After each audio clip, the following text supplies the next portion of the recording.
nothing but one man to beat. It's going to be a collision match. This is the Super Q Spearman Financial Services Sports Roundtable Show. For the next 3 hours, we'll give you all things sports, from high school football to Ohio State and the Big Ten. Plus, we'll get knee-deep in the NFL with the Bengals and Browns. If it's sports, it's on the Spearman Financial Services Sports Roundtable Show. The Spearman Financial Services Sports Roundtable Show is brought to you by Pizza Dog, Griffin Insurance, Knox County Veteran Services, CES Credit Union, Mid-Ohio Power Sports and Golf Cars, Country Court Skilled Nursing and Rehabilitation Center, The Living Center Senior Living Apartment Communities, Knox Public Health Mobility Management, Smith Heisler Meats, and of course, Spearman Financial Services. Catch the show live from 7:30 to 10:30 on WQIO Radio and the WQIO Facebook page. If it's sports, it's on the Spearman Financial Services Sports Roundtable Show. Here's Tyler Mathias and Brian Gaston.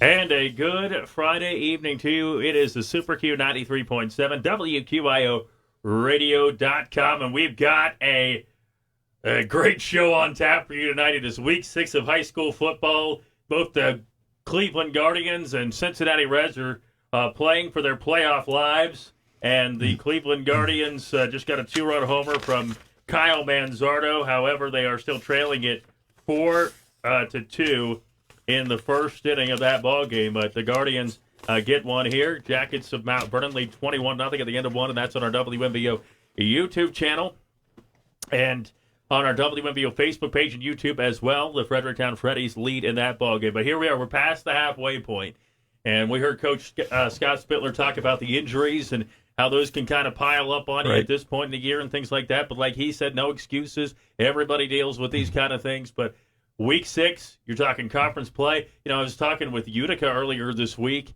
on the Griffin Insurance Monday Night Sports Talk Show, and they talked about the fact that they're starting conference play this week. This is their first one. They play at Lakewood. Or host Lakewood. And they host. Host Lakewood. But they're playing their first conference game. So a lot happening, and it should be an exciting time. When you get past that midway point, what are you thinking about as a coach? Well, you're still hoping your kids have room for improvement because they're still growing as a team, but you have to put them in a position to protect them now in practice.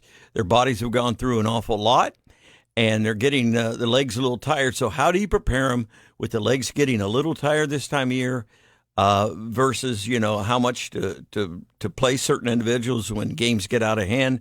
But not, usually about this time of year, you do see those injuries pile up, and a lot has to do with overuse. All right, 740-397-1300. Do a rundown of scores that we have. Centerburg at Northmore tonight. Centerburg's at Cardington tonight. Cardington without their head coach. But Fredericktown is at Northmore. We have that game live streaming WMVO Facebook, WMVO YouTube, and on the radio on WMVO. And Mount Vernon taking on Zanesville. That's on our WMVO YouTube. And that game's a blowout right now. But run down what you got right now, Brian. All right. A little surprise early. Watkins Memorial leads Granville 14-0. East Knox is ahead of first place Mount Gilead 7-0. Gallion leads Highlands 7-0. No score yet on Big Walnut and Padua.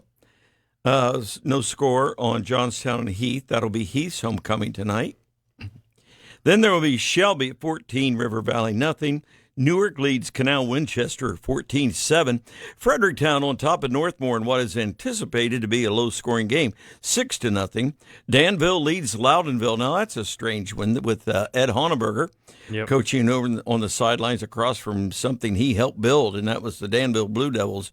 Danville leads 14-6. Mount Vernon at homecoming, and all is well.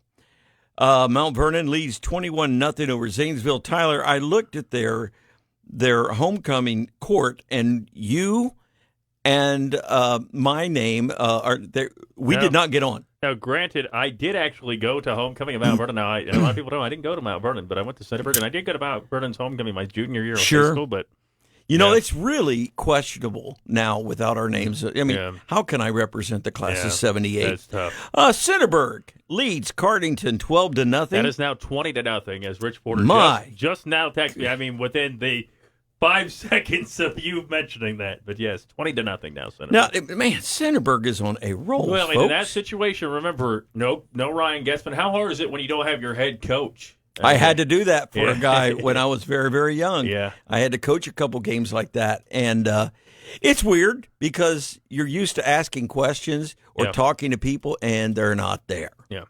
Then we have Newark Catholic 7, Northridge nothing, Clear Fork 7, Marion Harding nothing, and Lexington leads early 14-0. As Tyler has said, he talked to Utica earlier this week. Lakewood having just a really tough year. They are at Utica, I believe, They're at home against Utica. Yes, they're at home against Utica. Utica is at home. There Right, you go. and right now no score there, but we'll get some cranking in here pretty soon. Also, we got baseball, and who would have thought that after a 10-game losing streak in the summer and a 1-9 stretch for the Cleveland Guardians would set them up for a chance to win the American League Central Division Championship. Now, they allowed 4 runs in the first inning. Slade Ciccone did. Kyle Manzardo punches back with a 2-run homer in the bottom of the frame. But for the Cleveland Guardians, it's pretty simple. They sweep this weekend series for the Rangers, who have nothing to play for and are without Simeon and without Seager. The Guardians will win the American League Central Division. And if you look at the Cleveland Guardians in terms of the wild card, if they win tonight and Houston loses in their ball game, they will at least claim a playoff spot. But obviously you want to win the division if you can do that. If you're the Cleveland Guardians, and you're going to see what happens. And I've just said just win. And then for the Cincinnati Reds, if they go 3-0, they need 1 Mets loss, and they will make the playoffs. If the Reds go 2-1, they need 2 Mets losses. And if they go 1-2, they need the Mets to get swept, and they need 1 loss by the Diamondbacks. Of course, if they go 0-3, they're eliminated. But they did this to themselves because of the series. Yeah, the series against Pittsburgh. All right, 740-397-1300. Call us, be part of the program. We're going to hear from Dr. Brandon Bowers. I had to interview him earlier today because he's at the Guardians game tonight. So I had to talk with him earlier today. But he'll be on. Gahanna's up 14-0 on Central Crossing after Gahanna 14-yard touchdown pass at an extra point was good in that one. Meanwhile, Watkins Memorial's lead has been cut in half as Jackson McMillan finds Carter Ryan for 35 yards, and then Kyle Kirby had a 24-yard touchdown run just under 10 minutes to go in the first half. And Granville on the board, trailing 14-7. Worthington Christian a 14-0 lead on Bern Union in that ball game. And the Newark Wildcats have scored again. And it was a 25-yard touchdown run by Allen Urban Royster. They lead 20-7 in their ball game. Did you say they're playing Canal Winchester tonight? Yes, playing the should Indians? be a great matchup there. Also, Olentangy Orange, one of the better teams in the state of Ohio, at the end of the first quarter, Brian, 28-0. They are up in that ball game. And if you have a score, let us know. Watterson 7, DeSales 7, end of 1. You know, I heard somebody talking, and they said about what Ryan Day does. If he can't go to the game, obviously they're out in Seattle. Right. And so he can't go to that game. He usually tries to watch the live stream and watch his son, RJ, who has already had a great career there at Columbus St. Francis DeSales. All right, 740-397-1300. Big Walnut, led by Mr. Burley, Nolan Burley, got a 2-point conversion, but he wasn't who got the big touchdown. Stumpf to Barncutt, a 47-yard touchdown, has them leading 14-0 against the school I've never heard of. And I don't even know if I can pronounce this, Brian. It feels like this is one of those things with Here we go. That Dr. Bowers tells us or something. But in this situation, they're playing, I think, Padua. Padua. Is that what it is? Yes, Padua. St. Franciscan. There you go. Uh-huh. Touchdown for the Malvern Yellow Jackets. This is getting too easy right now. 31-yard touchdown reception by Bryce Krieger. 28-0 Jackets, 10:15 to go, second quarter in that ball game. And here's hoping that Justin Sanford doesn't run out of gas when it's a home game. All right, 7-4. He may. Yeah, he might. I've seen him do it. Yeah. Touchdown for the Fredericktown Freddies and winning the extra point to find out about that one. Meanwhile, Lexington's up 14-0 in their ball game, and now it's 21-0 Big Walnut in their ball game there.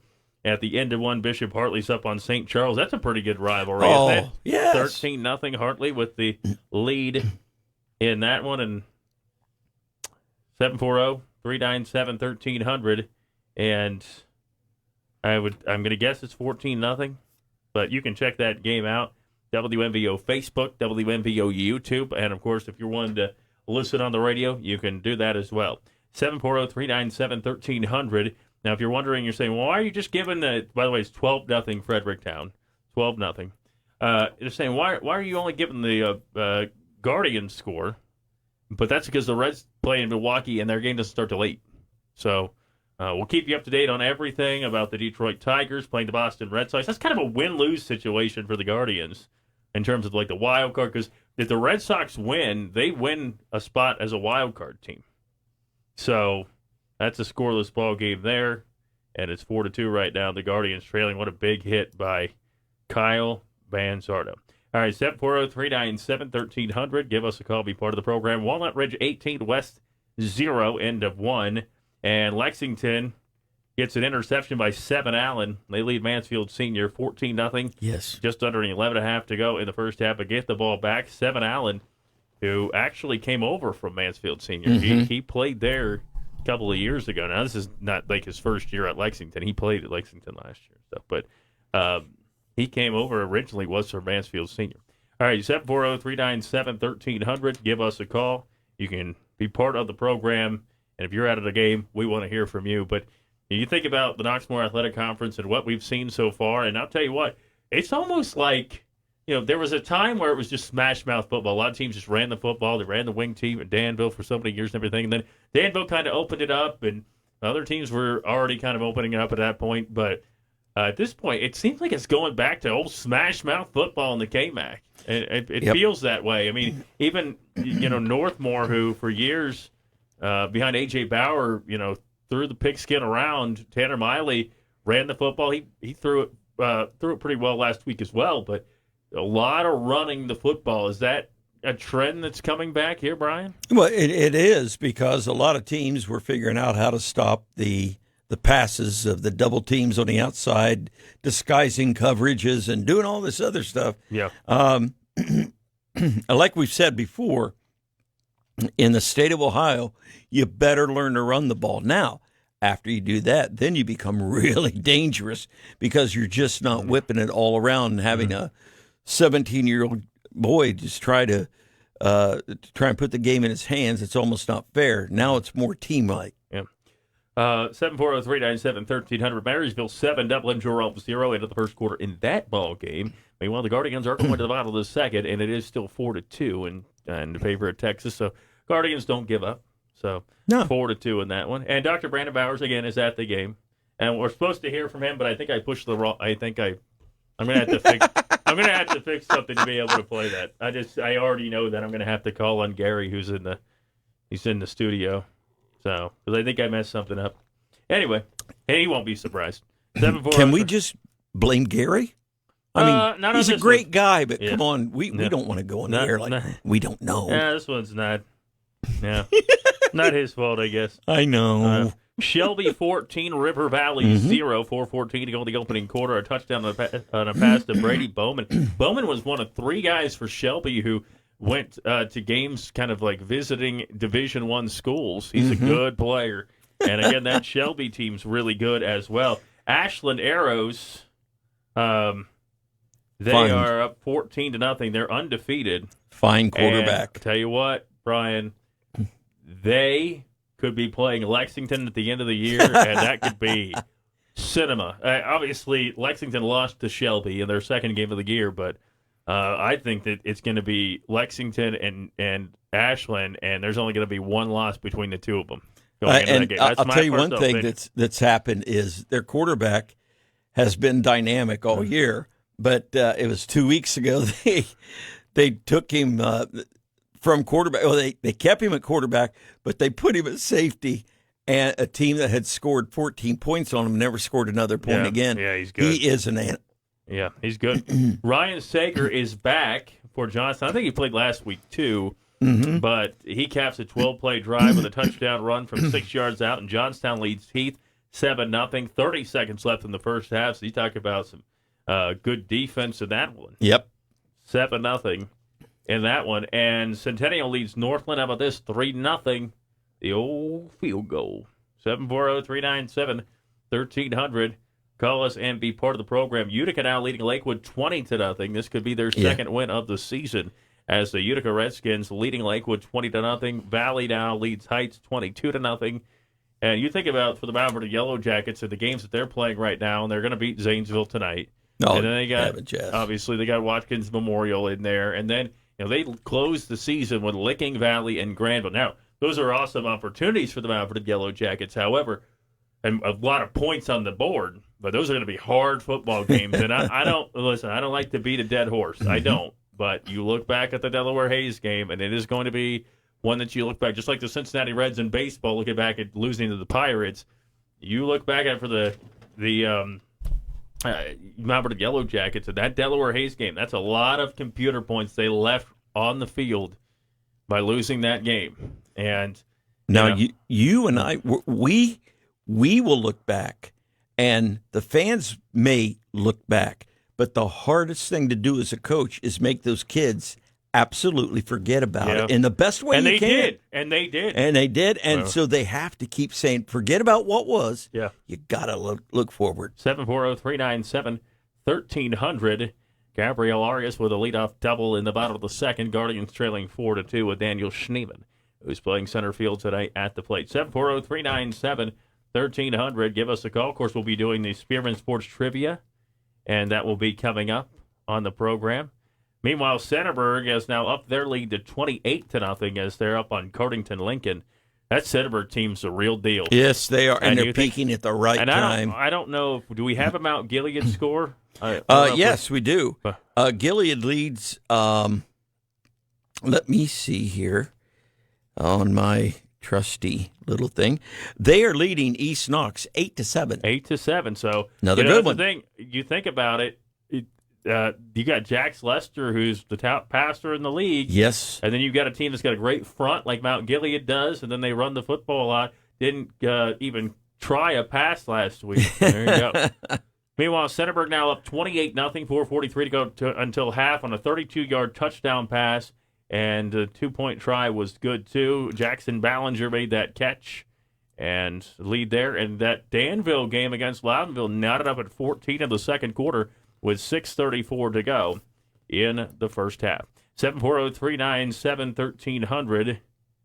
Give us a call and be part of the program. It is the Spearman Financial Services Sports Roundtable Show on the Super Q 93.7. Presented in part by Pizza Doc, Knox Public Health, Mobility Management, and Joe Porter, the Living Center, Senior Living Apartment Communities, Griffin Insurance, and, of course, Spearman Financial Services. And we'll get your question here coming up on the program as well. I'm not going to say it a bunch because I don't typically do that anyway because it's played throughout the week on the Super Q 93.7. But I usually, because I'm a man of the people, will read it once.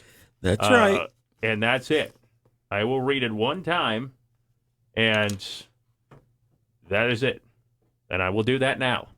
What college football team boasts the most national championships? So you need to tell us who it is and how many national championships they have won. That's played throughout the week on the Super Q 93.7. But if you know the answer to that and you get it when it is time, it's not now, so don't call in right now.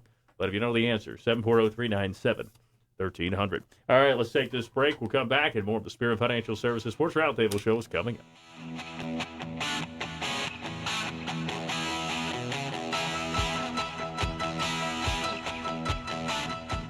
Super Q Time and Temperature is brought to you by A-Plus Auto Brokers, the only rental company in town. Let us take the hassle out of using your own vehicle. Go aplusauto.com. It's 7:50 and 69 degrees. You know what America's Best Pizza tastes like? Hi, this is Mike Amheiser, and the reason that I win awards across the country, and most importantly right here at home, is simple. It's our ingredients. At the Pizza Doc, we don't take shortcuts. I pledge to make you that same prize-winning pizza every time. Listen to what our customers say. I usually go for just the plain pepperoni. Just get the great big table-to-table pizza, and it's fantastic. Call today, the Pizza Doc in Fredericktown, and find out what America's Best Pizza tastes like at 740-694-1555. I love Pizza Doc.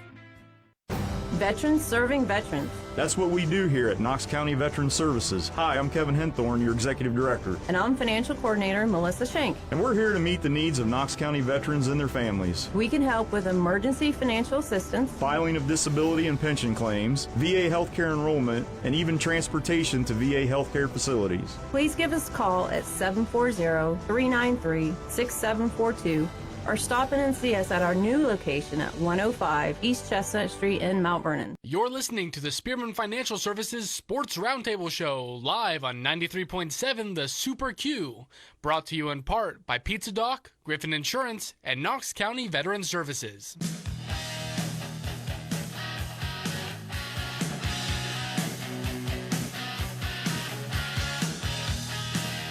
Welcome back. It is the Spearman Financial Services Sports Roundtable Show on the Super Q 93.7 alongside the coach, Brian Gaston. I'm Tyler Mathias. And, as we talk all things sports, and we'll keep you up to date on the Guardians and things, but we're going to do a rundown of high school football scores. I think Mitch is out of the Mount Vernon game. I'm not watching that one live because I'm watching the Guardians here, but he's typing, so Mount Vernon may have scored again. 740-397-1300. Hope to hear from a lot of coaches tonight. Guardians had a runner on third with one out, and C.J. Capus struck out swinging. And right now, the Guardians in a tough spot. Runner at third, 2 outs, 2-2 count on Brian Arocchio against Jack Leiter, former number 2 overall pick in the Major League Baseball draft. Of course, his dad, Al Leiter, played for a lot of years. Major League Baseball, pitched a lot of years with the Mets. Sure did. So, swung on and fouled back by Arocchio. Let's do any updates that you have, anything new. I don't do a rundown here, but some updates that you have here, Brian. Some of the updates go this way. East Knox scored early in their game. It was 7-0, but Mount Gilead's come back with 2 scores and now lead 16-7. And another little surprise that we have Fredericktown 12, Northmore nothing, and Big Walnut 28-0. And I was looking over at Watkins Memorial, and by golly, they lead Granville 21-7. 21-7, yeah.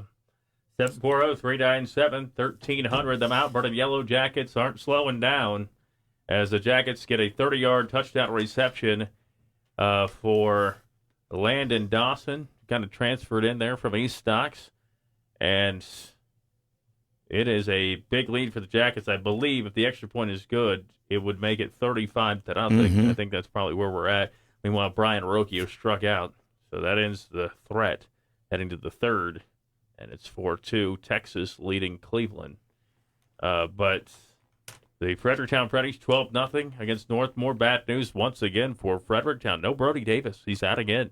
And we saw it affect him. He actually was one of the top in the conference in terms of yards per reception in the conference, and he's out again, so that's a big loss. It is because they built so much off of him. He built passing in the passing game and running game. 740-397-1300 to give us a call, be part of the program. Don't forget that Mount Vernon Yellow Jacket game is on our WMVO YouTube, and that Fredericktown game against Northmore is on our WMVO YouTube as well as WMVO Facebook and on the radio as well. 740-397-1300. Hilliard Darby 7, Olentangy Berlin 0 in that ball game. And if you have an update on a game that is maybe we missed or maybe we missed the latest update, feel free to give us a call, 740-397-1300.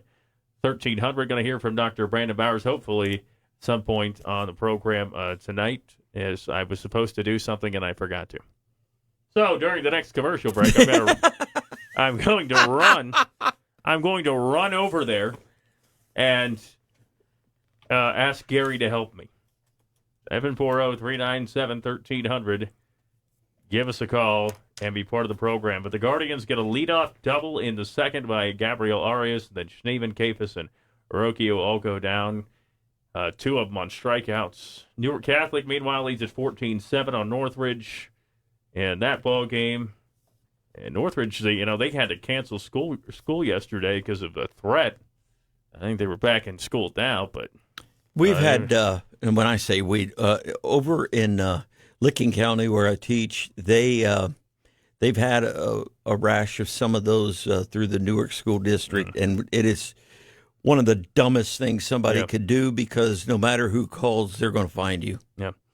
740-397-1300. The Lexington Minutemen lead winless Mansfield Senior 21-0 as Markel Martin takes it 7 yards for the Minutemen score. 4:46 left in the first half. Again, Lexington up 21-0. And I'm going to try to say it. And Lexington has, at least for basketball. Now, Brian, I believe you're a top-notch PA guy. Top-notch. Thank you. The guy in Lexington's really good, too. Mm-hmm. And I can kind of mimic his voice. Mm-hmm. And I haven't done PA for a while. I enjoy doing public address announcing, but he is something. But if you want to get out to a game, Brian, he does some Mount Vernon stuff still, right? No, I don't? I haven't done. I'm waiting for does. Justin. Before I was increasing my work hours, and I could get there for the varsity, but I wasn't getting right away to the JV. I got you. 740-397-1300. And I would ask Nate to give you a ride, but he'd run out of gas. Well, he would. Yeah. But, he did, I guess he was on the drum line today. Get them all hyped. So, 740-397-1300. The man of many talents. Oh, he certainly has. How about the Ashland Arrows, who are up 17-7 on Madison with 2:20 to go in the first half in that ball game? And bomb downfield, 50 yards for a touchdown in that one. 740-397-1300. Give us a call and be part of the program. It is halftime in that Fredericktown Northmore game, and it is 12-0. I think Mr. Spittler had a nice discussion. I talked with Scott this morning, and I don't know Scott as well as you do. Yes. But I talked to Scott this morning, and it was business-like. I mean, there was no. I was like, thanks, Scott. Next thing I heard was a dial tone when we were done with the interview, and I can tell he is focused for tonight. Wants to get back on the winning side. Gallion up 14-0 at the Highland late second quarter. So, Highland's kind of holding their own there. So that's good to see. 740-397. Gallion's a good football team. Sure they are. When they played against Shelby, that was a good football game. 740-397-1300. Give us a call and be part of the program. If you're out at a high school football game, you can give us a buzz. A matchup next week, and if it holds, everything holds. It looks like Centerburg's going to beat Cardington. I mean, it's not even 8 o'clock yet. It's over. Yeah, just tell them. I'm going to tell you right now, if you're worried about mark it up. Yeah, and then if Mount Gilead wins, you're talking about a Centerburg team that's only lost one game, and a Mount Gilead team.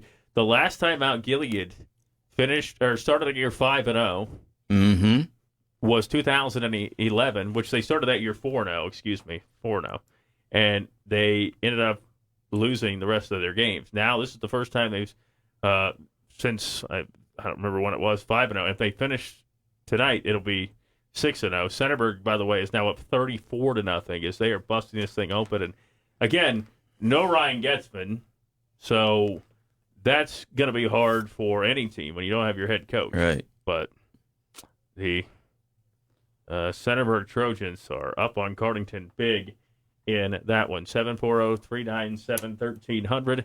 Give us a call and to be part of the program. We want to hear from you. We'll get to that phone call in just a minute because I got to get a station ID in here. But it was a 4-yard touchdown run by Miles Marshall. He has had an exceptional season to this point. And we talked about it. What was the thing that Andy Colella told us, one of the things he highlighted before the year? And it wasn't the skill players. Now, he knew he had some good skill players. Miles Marshall, Jackson Ballinger, Hayden Love, of course, Blaine Ball at quarterback. It was the offensive line. And he knew that those guys, you get a lot of experience back, and they have had an excellent season for the Centerburg Trojans, and their only defeat for the Trojans so far was against Johnstown, which Ryan Saker went absolutely ballistic and had 7 rushing touchdowns. Other than that, it's been good. All right, quick station ID here on the Super Q 93.7. WQIO studios are presented by Knox County Veteran Services, located at 105 East Chestnut Street in Mount Vernon, assisting all veterans and their families seeking federal, state, and local benefits. You're listening to the Ohio Superstation, 93.7, the Super Q, WQIO, Mount Vernon, Newark, Delaware, Mansfield. All right, 740-397-1300. Give us a call and be part of the program here. Again, 34-0 Centerburg up on Cardington Lincoln in that ball game. Texas up 4-2 on Cleveland. That is in the top of the third at Progressive Field. And I'm trying to see Boston and Detroit are scoreless in their ball game, and it is a heck of a weekend. I mean, this is where you want to be, right? Well, I mean, obviously you'd like to already have it wrapped up, but you want to play meaningful games in the month of September. Do. Absolutely. And the Cleveland Guardians are doing that. 740-397-1300. Pickerington Central leading Lancaster 21-6 in their ball game, and another touchdown for Lexington. Brayton Fogel takes the interception, 29 yards for the score, 3:58 left in the half. Lexington up on Mansfield Senior 27-0 in that one. 740-397-1300. Give us a call and be part of the program. To the phone lines we go. You're on the Spearman Financial Services Sports Roundtable Show. Good evening, gentlemen. How are you? Good. How are you doing? Good. I wanted to talk a little bit about the Reds right now. They haven't officially started yet, but with this schedule, I mean, they're taking on one of the Brewers or whatever. I hope the Reds can get at least one or two wins out of this. But what do you think? Do you think they have any shot? I'll tell you this. I mean, right now, the Milwaukee Brewers, they aren't locked into their playoff spot. But from what I understand, I know the Cubs are locked in to their playoff matchup and everything, but the Brewers are not. And the Brewers, I mean, they've got 96 wins. It'll be interesting to see what they end up going. But tonight, Quinn Preister starts for them, and he is 13-2 with a 3.25 ERA. Zach Littell is going for the Reds, and we'll see what happens. But as Brian and I were talking about, you lose to the Pittsburgh Pirates, who fired their manager earlier in the season, and you got nobody to blame but yourself. But they have an opportunity here, but they need help. I mean, they need the Mets to lose in addition to winning baseball games. Right now, the Mets are up 2-0 on the Marlins at the bottom of the third in their game. So it's you know what? It's fun. It's fun to be in this situation where they're playing meaningful baseball games. Saw my dad today. He had his red shirt on, and he said, "Well, we're playing some big games this weekend." And we are. I mean, but you know, if you think about it, the pressure to me. On the Reds side is obviously on the Reds right now, but on the other side, in the American League, the pressure is on the Tigers. I mean, this is a team that can have a historic collapse, and so it's going to be interesting to see how it plays out. But it's as simple as this for the Guardians: win. That's all they got to do. They just have to win. Now the Reds, again, they need help, but it starts with winning. You got to worry about yourself, so we'll see what happens. Terry Francona's been in this situation before. Yeah, here's the thing, though, with the Reds, it's like, and I understand it's easy to look back at the negative. What if they would have done this, if they would have beaten the Pirates? And, you have to take advantage of every opportunity that you're given because you only have so many of them. But, I mean, it's crazy to think the Reds are still alive, but, I'm glad they are. Glad they are. Oh, yeah. And this is very reminiscent of Terry Francona's first year in Cleveland. If you recall, came out of nowhere. Remember, he came over. They signed Nick Swisher. They signed Michael Bourne. The Cleveland Indians at the time, they ended up playing in that one-game playoff with the Rays. I was at that game. I was actually in the locker room afterward. It kind of stunk because everybody was sad because the season ended. But Danny Salazar starts for us. Alex Cobb starts for them, and we lose that game. But go from there. And you see you down the road, and the Guardians went into the World Series 3 years later. So trust in Terry Francona. He's a great manager, and the Reds have talented players. They really do. The Abbott guy's really good. Hunter Green's going to be a absolute problem to deal with for years to come, and they've got some talent. So we'll see what happens. It's fun to be in.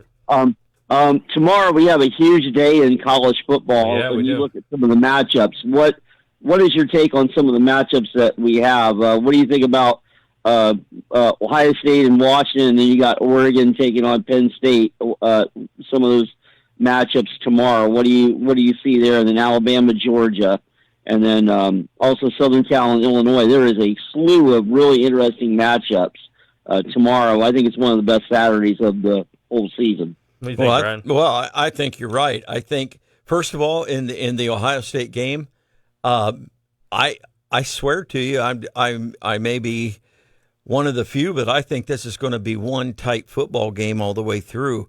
And a lot of people are saying, well, you're right, but Washington is getting no respect for being undefeated in the nation. No. They're number 2 in scoring, for crying out loud. So, hey, if we go in there and blow them out, fantastic. I don't think it's going to happen. I'm not expecting that. I'm not expecting that just because we know going into Husky Stadium they're tough at home, and that's just one of the toughest places to go into. And Washington does not play like a team that is unranked. They've got a really good offensive line. I mean, that's going to be a good challenge for us. I think it's a good challenge at the right time. And then Oregon and Penn State, does James Franklin get over the hump against Oregon? Well, no. Oregon, I think, is a much better team. I do.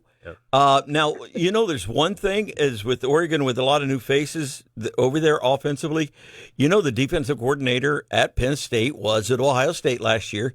He had a chance to see Oregon twice last year, regular season and in bowl play.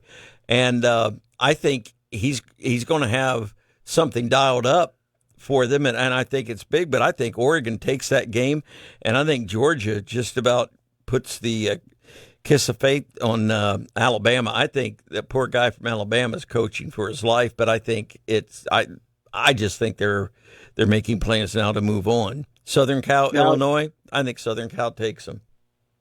Right, but as well as I with Georgia and Alabama, for whatever reason, they play really well against Georgia. I don't know what it is. I would not be. I think Georgia has the capability of winning the game against Alabama, but as we know in the past history, Alabama is always, for whatever reason, they show up against Georgia. I don't know why, but they do. Yeah.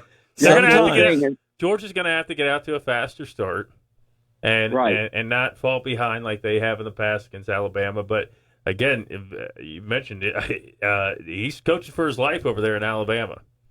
And then so we'll see what happens. Yeah. And then the NFL, we have the Browns taking on the Lions, and I was really surprised with the Browns over the Packers, and then Bengals taking on Denver. What do you think happens there? Well, I think the Cincinnati Bengals need to explore a trade for a quarterback. I like Jake Browning, and he filled in a couple of years ago for Joe Burrow, but I think realistically they're going to have to, figure something out. But the Cleveland Browns defense is good, and that was a wild day in football. Last Sunday was wild. And they were down 10-0 with 4 minutes to go and battled back to win that football game. So good for the Cleveland Browns. And Detroit has a couple of really good running backs, and it'll be a test for that Cleveland defensive front. So we'll see. I think Flacco has just got to take care of the football, not turn the ball over against Detroit, because we know they have a really good defense. That's going to be a fun game to watch. And then when you look at the Bengals, they just got absolutely obliterated. Yeah, they did. By the Vikings. Were the Vikings just that good, or were the Bengals just that bad? Carson Wentz started that game. I mean, they started their backup quarterback. I mean, but the Bengals turned it over, and then that cornerback had the game of his absolute life. What do you have? A forced fumble, interception return for a touchdown, fumble return for a touchdown, and another forced fumble. I mean, he had just an unbelievable game, and it was ugly. I mean, that was the worst loss in franchise history for the Cincinnati Bengals. So they got to reset. They played Monday night against Denver, but boy, that was an ugly one last week for the Cincinnati Bengals. Yeah, and back to the high school front, the way it's set up this year with the top 4 in the computer rankings. What happens after the does the top 4 they get a bye. To host a home game? Well, yes, they get a bye. They get to host the playoff game. They do, but they get a bye first. So they'll get a bye, and then when it gets down to where you have a top 8, then they will host. And a matter of fact, I talked with Tim Street a couple of years ago, and I said, "Are you guys going to make it where you go to neutral sites earlier?" And he said, "Actually, we're hoping to do it the opposite way. So they're actually going to be playing the higher seed host through the regional final now, through the regional final. So, oh wow, that would be would be crazy. And what is the chances at Centerburg if they If they win pretty much the rest of their games, except for maybe one here or there, one game, let's say they win the majority of their games the rest of the way, and let's say they only lose one other game, let's say Fredericktown, what are the odds that the Trojans could get a top 4 seed? Well, it's going to be tough for them because when you look at the region that they're in, the top 6 teams in that region are undefeated right now. And Centerburg only has the 1 loss, but, computer points-wise, they would need some serious help. But, if they can beat a Mount Gilead team that's undefeated and a Fredericktown team is good at the end of the season, they can do that. But they probably won't get a lot of points for East Knox. They may get some points for Cartington Lincoln. So it'll be, it all has to play out. It's who you beat and who they beat and all that good stuff. But it should be fun for the Centerburg Trojans to have a great season. Right. Yeah. All right. Enjoy the rest of the weekend and go Buckeyes and go. I want Penn State to win, but I'm not going to hold my breath if that's going to happen, but we'll see. Yeah. Hey, they could. Hey, as always, we appreciate the call. Give us a buzz next week, too, okay? Okay. We'll check in. Take care. I appreciate the call there. Yes, and absolutely. This is the time you start thinking about it. All these different teams in there. Right now it's Grandview Heights, Mount Gilead, Colonel Crawford, West Jefferson, Toronto, and Ridgewood, West Lafayette, Ridgewood, all undefeated in that D6 Region 23 region there. So that's a tough region to be in. But think about it. Northmore's in there, too, at number 11. And is Centerburg right now, they would host Reedsville Eastern, but it's still a long way to go here. Meanwhile, the Cleveland Guardians, George Valero reached, but they were not able to score, so we head to the fourth, 4-2. Texas in the lead in that one, and the Tigers have taken a 3-0 lead on the Boston Red Sox. So the Guardians better figure it out. 740-397-1300. Quick break, come back, take that phone call. Coming up, it is the Spearman Financial Services Sports Roundtable Show on the Super Q 93.7.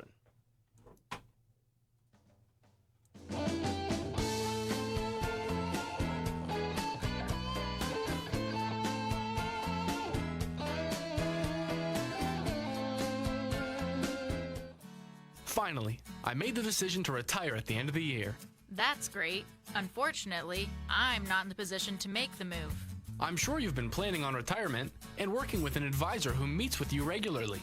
If you're uncertain, they'll be able to calculate and at least give you an idea on a retirement date. Well, that's the problem. My advisor changes all the time, and they are not local, and it's difficult to find a time to meet. Have you ever thought about calling Spearman Financial Services? They're local, reliable, and embark on 30 years of servicing individuals and families with their financial needs. Well, I have heard their commercials, and they do provide no-cost financial consultations. I will give them a call and get my retirement plan back on track. Spearman Financial Services, financial plans that last a lifetime. Securities offered through Valmark Securities Incorporated, member FINRA, SIPC. Investment advisory services offered through Valmark Advisors Incorporated, SEC registered investment advisor. Spearman Financial Services is a separate entity from Valmark Securities Incorporated and Valmark Advisors Incorporated. Past performances cannot guarantee future results. One cannot invest directly in an index. Whether it's your home, farm, auto, business, RV, or boat, Griffin Insurance has you covered. Located at 300 Coshocton Avenue in Mount Vernon, we've been protecting what matters most to Knox County for decades. Call 740-397-7488 today and experience the trusted local service you deserve. Griffin Insurance, coverage you can count on from people you know. You're listening to the Spearman Financial Services Sports Roundtable Show, live on 93.7 The Super Q, brought to you in part by Pizza Doc, Griffin Insurance, and Knox County Veteran Services.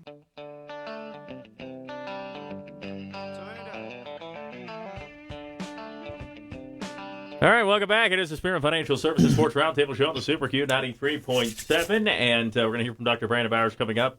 But right now, Detroit leading Boston, not what we want to see. They're up 3-0.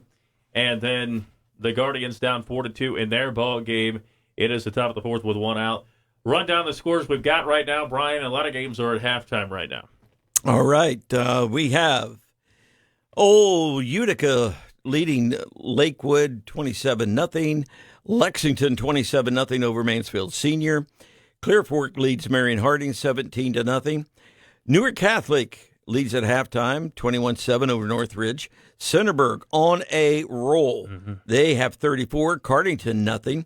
Mount Vernon Well, they're starting homecoming early, I guess, because they lead Zanesville 35-0. Loudonville 22, Danville 20 at half. Fredericktown 12-0 over Northmore. Newark leads Canal Winchester 20-14. Shelby 28, River Valley nothing. Johnstown 7, Heath nothing. That's a little surprise. Good for Heath, sticking in there and doing what they could at their homecoming. It is Big Walnut 28 and Padua nothing. Gallion 14, Highland nothing. Mount Gilead 16, East Knox 7. That's a great stand East Knox putting on right there. And Granville trails Watkins Memorial in another surprise, 21-14. Want to talk about an absolute knockout ball game in Southern Ohio? Halftime, Ironton 9, Wheelersburg 7. Talk about perennial. Powers. Yeah. Both of They're them. great every single year. Oh, my Remember, goodness. Wheelersburg had that long win streak in the regular season. They sure did. And then they started to struggle a little bit, but it's always been there. Of course, back years ago when I was like in 7th grade or whatever, and Centerburg was going on that run, they played Wheelersburg and beat them in the postseason. Big Red. How about this? 69-game win streak for Marion Local. They're down 13-7 to Versailles. Versailles has a good football team this year, but I'm going to tell you, it's not over. Yeah. They don't know how to lose. We've said it before. Cleveland Guardians, by the way, trail at 4-2 in the top of the 4th with a runner on and 1 out at Progressive Field. Slade Succumbi pitching to McKinney. And there you go. 740-397-1300. Give us a call. Absolutely. The program. We're going to hear from Dr. Brandon Bowers. Thanks to Gary for doing that for me, because I kind of messed it up. Not at all. Hey, we do have one more here. Sheridan leads at halftime, 42-0 over Riverview. 740-397-1300. Give us a call and be part of the program. And we would love to hear from you. If you're out of the ball game and you want to give us a call, you can do that. If you want to just talk sports in general with us, do that as well. I'll tell you what, Lancaster and Pickerington Central. Good football game, 28-21, and Pickerington Central in the lead in that one. Independence 34, shutting out Briggs at the half.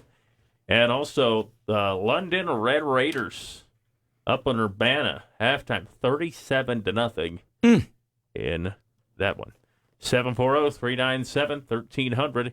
Give us a call. You can be part of the program tonight, and we'll hear from Dr. Brandon Bowers here coming up. He's actually at the Guardians game, probably very disappointed in the fact that we gave up 4 runs in the first inning. Guardians, though, answered back on a Kyle Manzardo homer. Unfortunately for the Guardians, they've had opportunities and have not capitalized on them.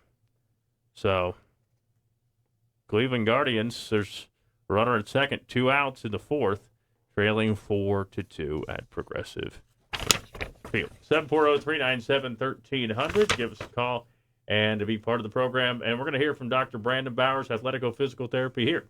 WMVO. There's WQIO.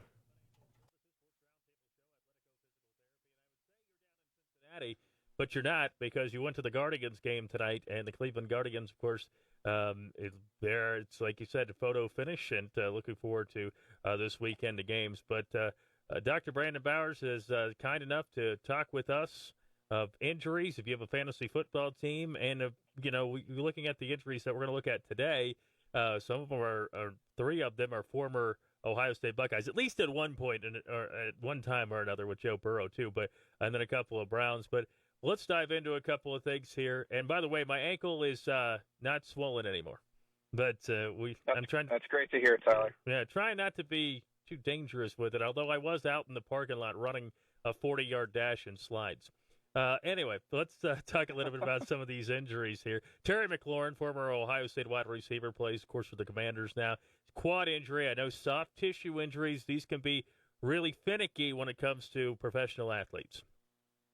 It really can, especially at the beginning of the season once the volume starts to ramp up for these guys coming from the off season through training camp and then into the regular season. As we head into week 4 here, Terry McLaurin dealing with a quad injury. He received a couple of opinions on the quad. No surgery is required at this time, but it's not looking good for him to play this weekend. He didn't practice Thursday. He didn't practice today. So it's not looking too good for him to be out there this week.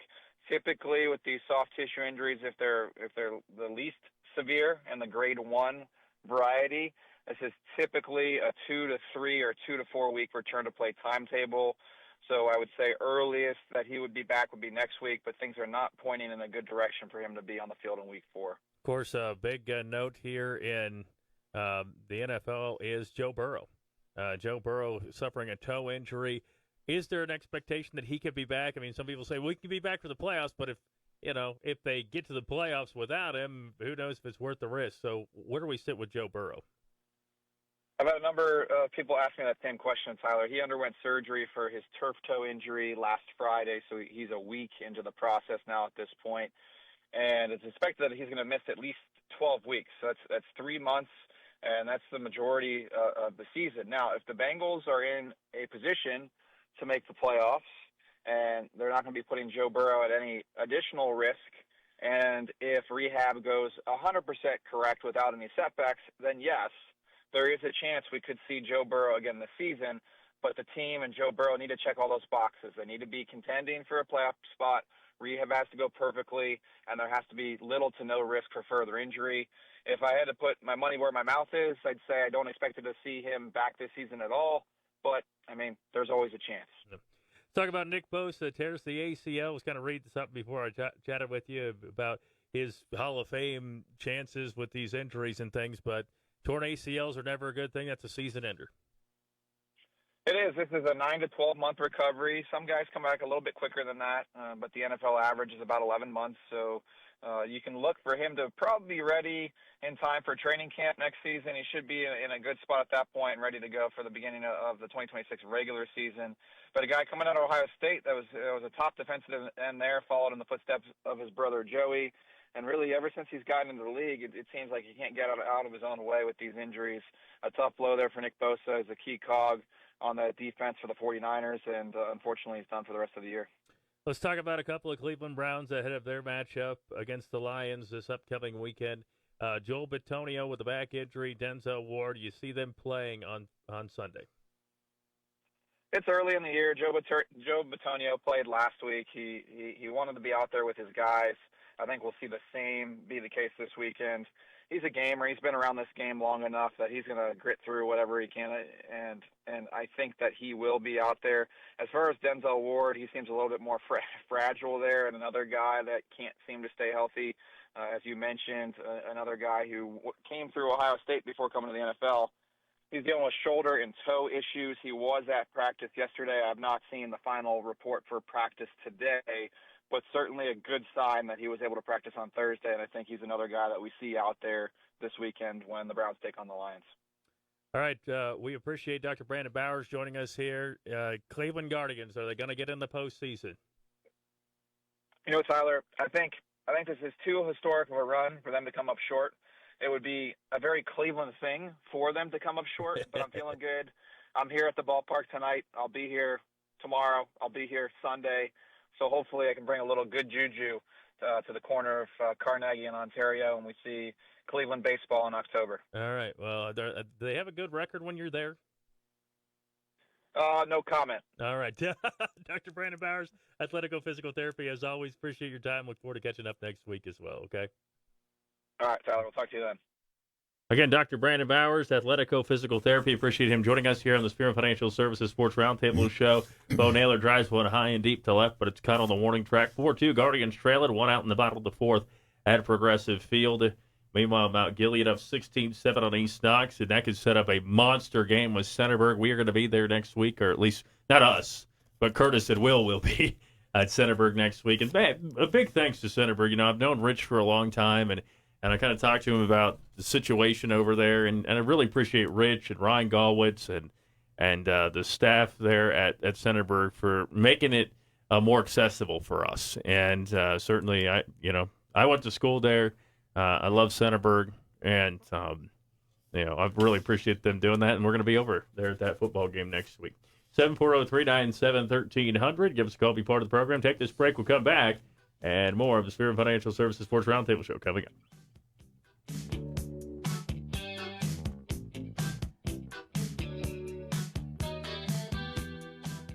Think hot dogs are just for kids? Once you taste the flavor of 100% all-beef Black Angus dogs from Smith Heisler Meats, you'll never go back to the kid stuff. Add barbecue pork, homemade broccoli salad straight from Granny Z's family recipe, a little face paint, and you'll be ready to cheer on the home team. This is Wayne at Smith Heisler Meats. Pick up fresh, delicious, and original tailgate favorites at your neighborhood grocery store with custom meats and more. Smith Heisler Meats, Columbus Road, west of Mount Vernon. Dreaming of greater independence? Knox County Mobility Management is your path to accessible transportation. Whether you need to get to the grocery, the doctor, or just somewhere that you need to be, call 740-392-2200, extension 2218. Monday through Friday, 8 to 4:30. Free transportation coordination services are provided at no charge. Visit knoxhealth.com to learn more. Knox Public Health. Let us help get you where you want to go. You're listening to the Spearman Financial Services Sports Roundtable Show, live on 93.7 The Super Q, brought to you in part by Pizza Doc, Griffin Insurance, and Knox County Veteran Services.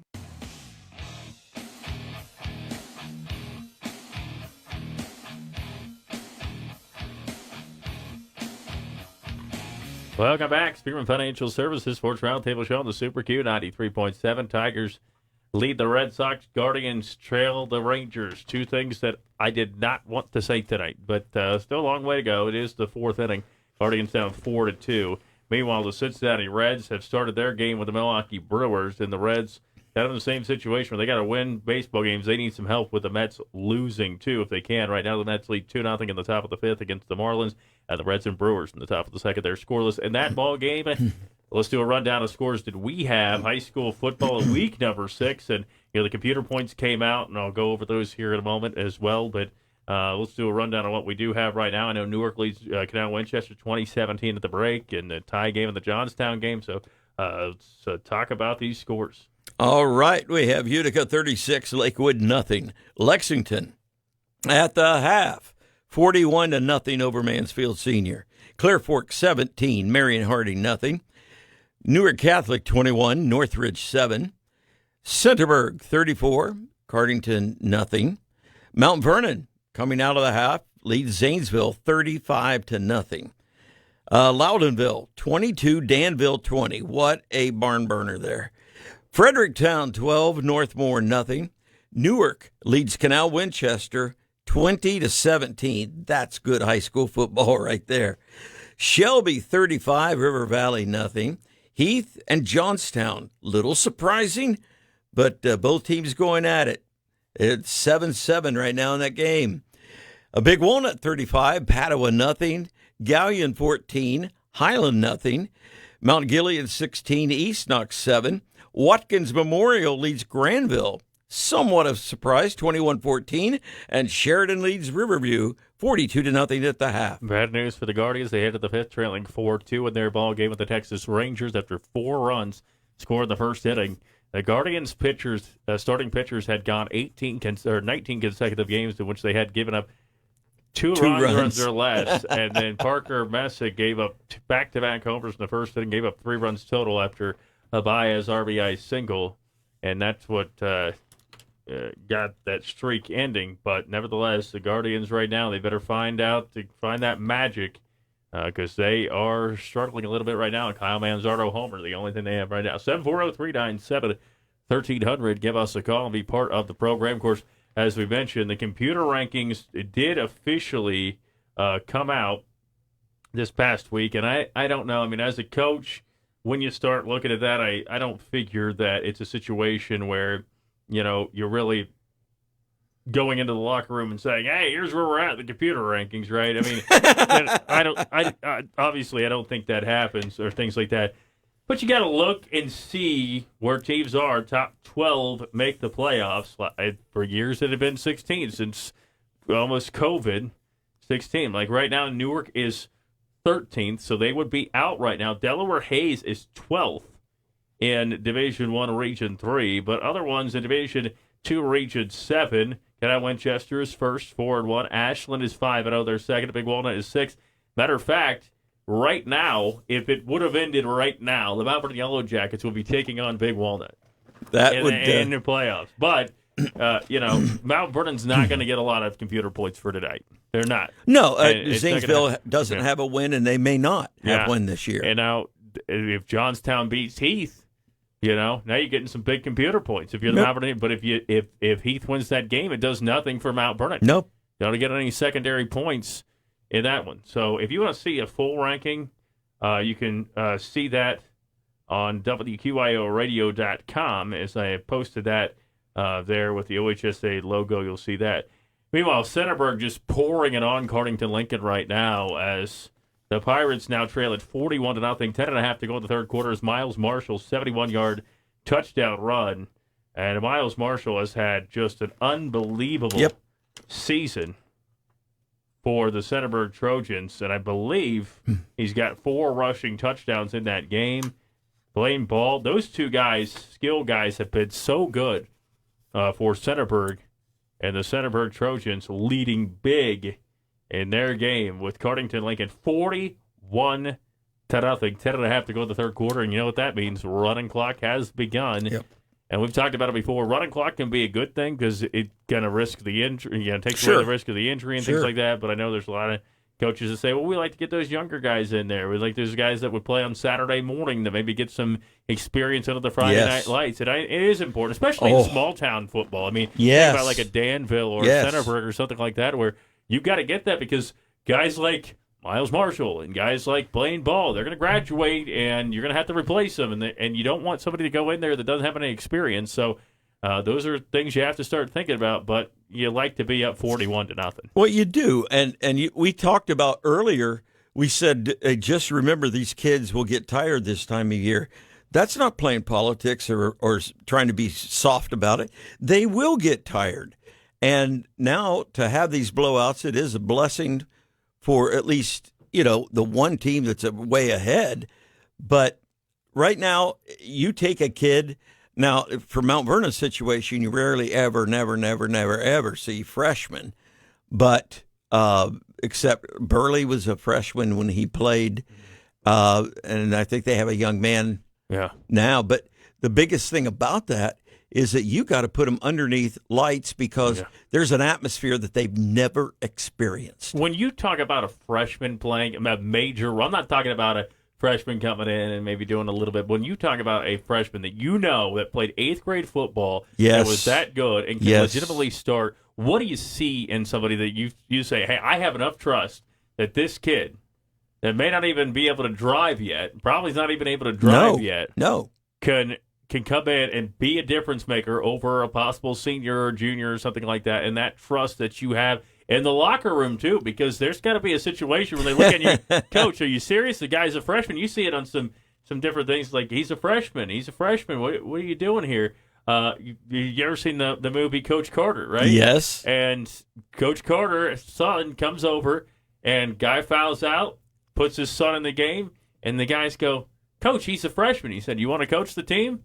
He said no, and then kid obviously hits the shot to win the game. Right. But how do you trust it, and how do you trust the locker room that they're going to say, hey, it'll be okay. This guy can play. First of all, the kids see more than you think. They know somebody's good. If you have a team that's going to say, oh, Coach, he's a freshman, you know what? Hey, kid, take care of your own time because in reality, that's that coach's job to put people in, not only get them ready for that season to play them a little more, but to get it on down the line. If you have a freshman who is ready to play, put them in. Yeah. And they've already proven it to you, and your job is to recognize talent. Yeah. 740-397-1300. Give us a call if you're out at a high school football game. We want to hear from you here tonight. And we always love to get score updates. Hilliard Darby and Olentangy Berlin in a barn burner, 7-7, 4:26 to go in the third quarter. And again, that's, Brad Birchfield's over there. This is his third stop as a head coach. He was at Centerburg, at Bishop Hartley, and is now at Hilliard Darby. And, again, barn burner there, 7-7. The score in that one, 740-397-1300. Westland 21, Dublin Iota 14 at halftime in their ball game. Mm-hmm. And if you're at a high school football game, give us a call. Meanwhile, the Fredericktown Freddies have now upped their lead against the Northmore Golden Knights as Kirk Parker gets his second touchdown of the ball game. Parker running the football gets another touchdown run for Fredericktown. I don't know if the extra point was good or not. Tiffany usually waits to tell me. 740-397-1300. But if it is, if they kick an extra point and it is good, it will be 19-0 Fredericktown. Again, that's a team in Northmore that can score. Yes, they can. They're no joke. Oh, Scott Armrose's teams, they're good. It is 18-0 in that one. Fredericktown has the lead. But, you look at what, Northmore was able to do and the success that they had last week. Tanner Miley, 3 total touchdowns, ran for 91 yards, threw for 220. But they went the Freddies actually went for an extra point and they missed it. So it's 18-0 in that ballgame. 740-397-1300. You're on the Spearman Financial Services Sports Roundtable Show. Good evening. How you guys doing? Good. How are you? Good. We're at the Northridge Newark Catholic game at Viking Stadium. Good. And Newark Catholic is up 21-7, just starting the third quarter. We appreciate the update, and I know they've had some issues there with the school being closed. There's a big crowd there. It is a massive crowd here tonight. Great. Super. Yeah. Yes. Awesome. Yes, on both sides. Oh, very cool. Now, keep us up to date. Let us know the final score on that one. We really appreciate the update there. And we love being able to listen to you, and we love your show every Friday night. Thank you so much. Thank you very much for the call. You take care, okay? Give us a call. Thank you, guys. Take care. All right, we'd love the update Keep there. us up to date there. And, Northridge had the situation there, but big crowd, good to see it. And the Northridge Vikings, Newark Catholic, and, Newark Catholic was a program that for years was so good, but they had the coach that was coming over from California, and that didn't work out for one reason or another. And now, again, it's a little bit different than it used to be. Yes, it is. I mean, because, you'd be able to get some guys in there that could come from outside of the district or whatever, but there's also this financial aspect of it. Absolutely. Where people look at it and say, well, we can't really afford that as much as we maybe could before. And it makes it tough for a team like Newark Catholic. But Northridge Vikings, they've got a running back over there that's solid and has had some good games this year. And so Northridge and Newark Catholic, appreciate that update. If you have a score out there, give us a buzz and let us know your score and what's going on. Again, some good games right now. You've got a 7-7 game in that Westerville South ball game, 13-7. Rady's leading Whitehall. And now we got a Bulldogs lead against Johnstown.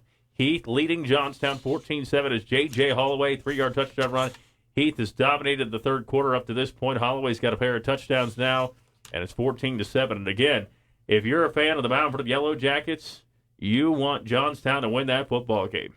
But right now, the Heath Bulldogs are up 14-7 as C.J. Cafis grounds out to start the fifth inning for the Cleveland Guardians, who are not looking too good here in this one. But, Tyler, you talked about Newark Catholic, and I remember back to the days of a lot of people my age who remember they were just the best, absolutely the best. And I remember even when the Spearmans played back, we're talking about a team that each year was not expected to come out and win a league.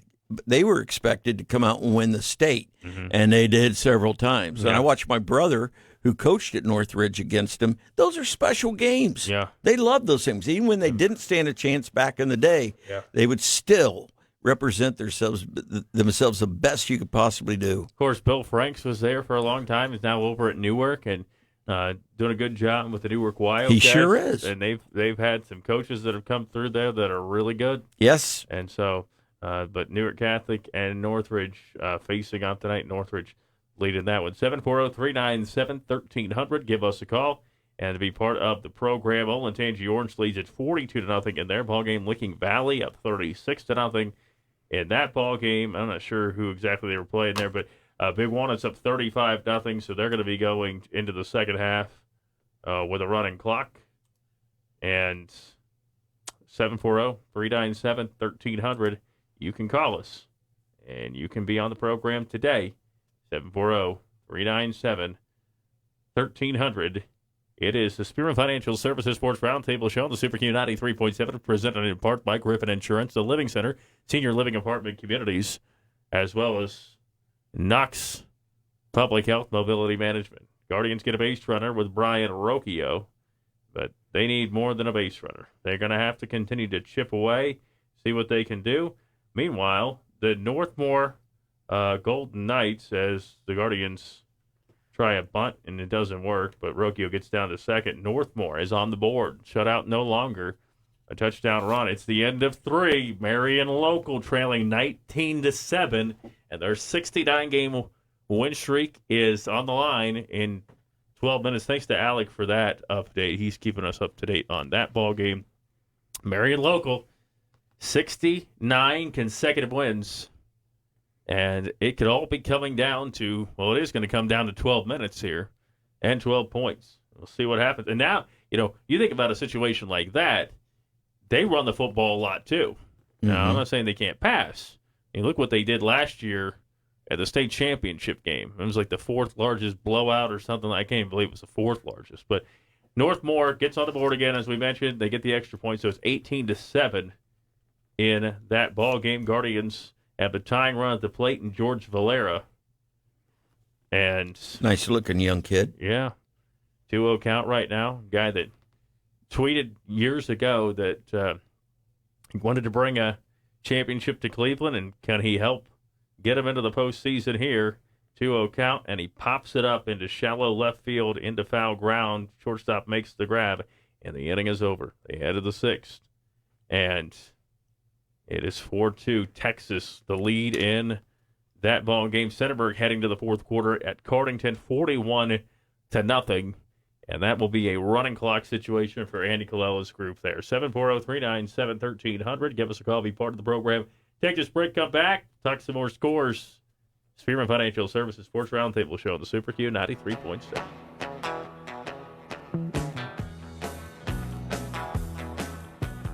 Super Q Time and Temperature is brought to you by A-Plus Auto Brokers. Having over 20 lenders gives us freedom to work with all credit situations. Call A-Plus Auto Brokers at 740-393-0366.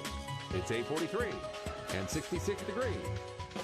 Country Court Skilled Nursing and Rehabilitation Center lets you experience the heart of caring with skilled nursing and therapy for after a surgery. We also provide outpatient therapy for those able to return home. Give us a call at 740-397-4125. Visit us at 1076 Coshocton Avenue, countrycourt.com, and find us on social media.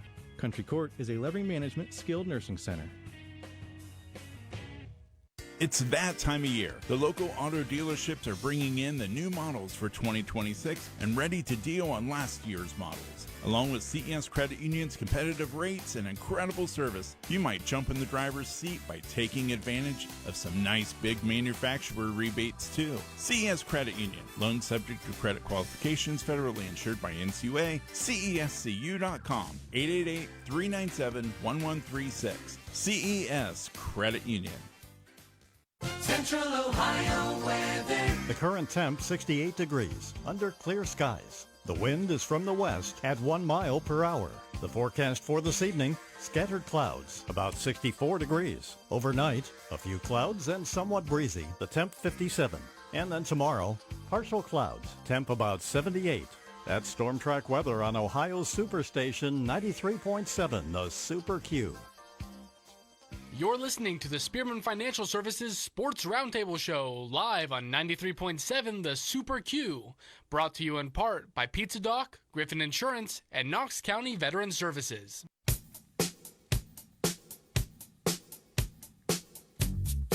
Welcome back. It is the Spearman Financial Services Sports Roundtable Show on the Super Q 93.7. Johnstown Johnnies were driving. Heath recovers another fumble. 10:43 to go in the game. Bulldogs up 14-7 on Johnstown in that game. Still a rundown of other scores you got. We got a blowout for Centerburg. We got a blowout for Mount Vernon in their ball game. Newark Catholic now leads Northridge 21-14 as 7:59 to go in the third quarter. Newark Catholic is up by 7. Still a rundown we got here, Brian. All right. Utica leads Lakewood 36-0.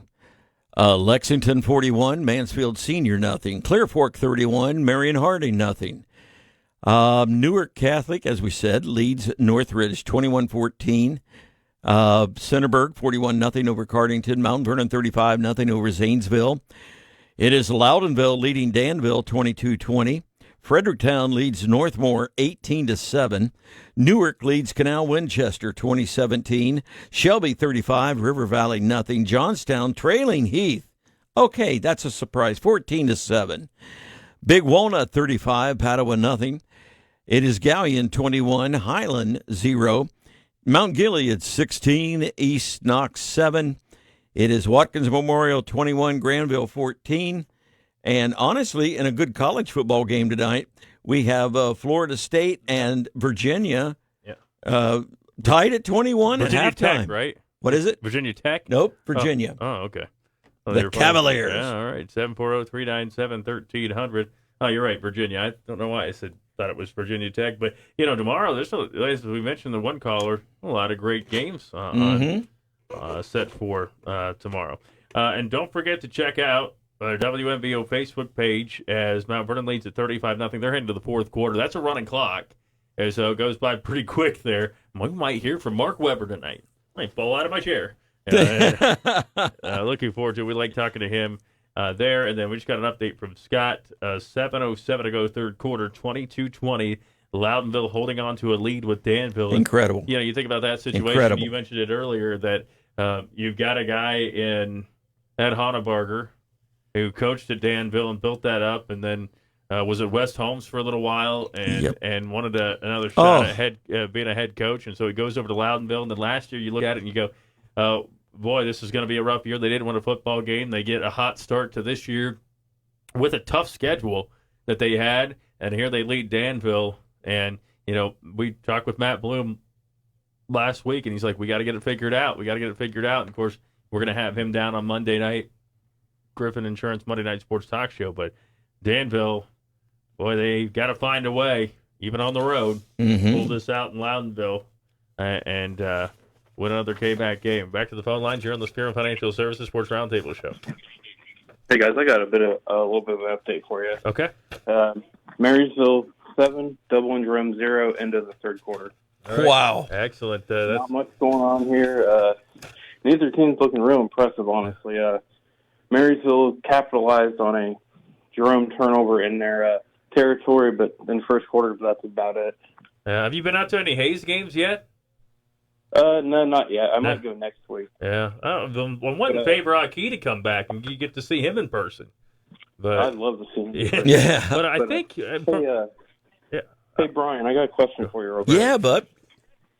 So, any idea of what could possibly be going on over there at Riverview, over at Warsaw? Because I see they're getting blown out again. Yes. To Sheridan right now, 56-0. They haven't scored a single point all year. Wow. I had actually asked some people that were from that area. They weren't real sports nuts or enthusiasts, but I was trying to figure out. It's funny you brought that up because I was looking at it and circled Riverview. You've got me. I didn't realize they had not scored any points. How long of a year is that? Last year they scored 19, and then I looked again the year before they only scored 18. And you remember years ago they were good. They were good because I remember Highland went over there for a playoff game a couple years ago. Yes. Oh my goodness. No, you know what? I swear I'm going to try this week to get some information for you. How's that? Sounds good. All right, buddy. Thank you. Hey, I appreciate the call as always, and look forward to the updates there, and appreciate the update on that one. But wow, haven't scored a point. I didn't know that. Woo! When you can't score a point, that's a pretty rough way to go. It is. 740-397-1300. Give us a call. Be part of the program. Gahanna 42, Central Crossing nothing. 9:15 to go fourth quarter. Marion Franklin is trailing Afrocentric 24-0. Started the third quarter in that one. Guardians are heading to the bottom of the sixth, and they trail at 4-2. North Union down 17-14 to Indian Lake. And Circleville Tigers lead 35-21 on the Marietta Tigers. There you go. 740-397-1300. Olin Tangi smoking Thomas Worthington 47-7.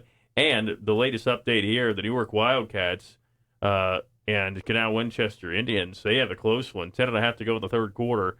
Now Winchester scores, makes it 24-20. Oh. And 10.5 to go. In that one, Canal Winchester with the lead in that high school football game. 740-397-1300. Give us a call and be part of the program. And also, just to keep you up to date on the Cincinnati Reds, who are playing for their playoff lives this weekend. Mets are now down 6-2. They were up 2-0, and the Marlins have scored 6 runs unanswered, all in the 5th inning. And they now lead at 6-2 on the Mets. So this is a golden opportunity for the Cincinnati Reds, who are scoreless in the bottom of the third. 2 outs and a runner at second for the Brewers. And the Guardians allowed 4 runs in the first inning. Got a Kyle Manzardo 2-run homer, but that's all the scoring. Middle of the 6th in Cleveland. And right now, the Rangers lead the Guardians. And as we mentioned, the Tigers up 3-1, middle of the 6th at Fenway Park tonight. 740-397-1300. Give us a call.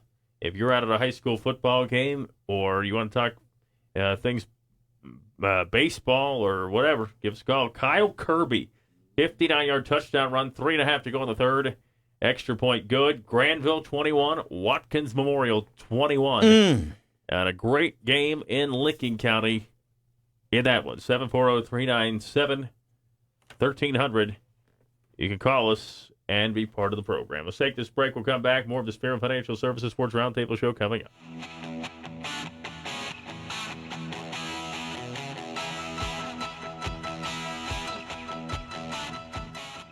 Veterans serving veterans. That's what we do here at Knox County Veteran Services. Hi, I'm Kevin Henthorne, your Executive Director. And I'm Financial Coordinator Melissa Schenk. And we're here to meet the needs of Knox County veterans and their families. We can help with emergency financial assistance, filing of disability and pension claims, VA healthcare enrollment, and even transportation to VA healthcare facilities. Please give us a call at 740-393-6742 or stop in and see us at our new location at 105 East Chestnut Street in Mount Vernon.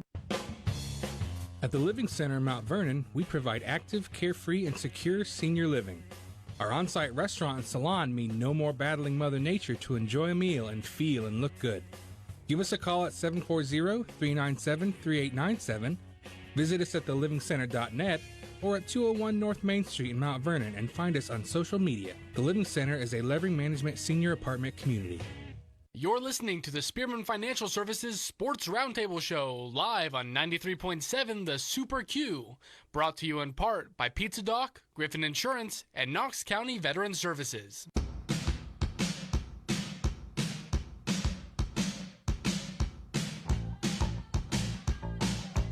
Welcome back. It is the Spearman Financial Services Sports Roundtable Show on the Super Q 93.7.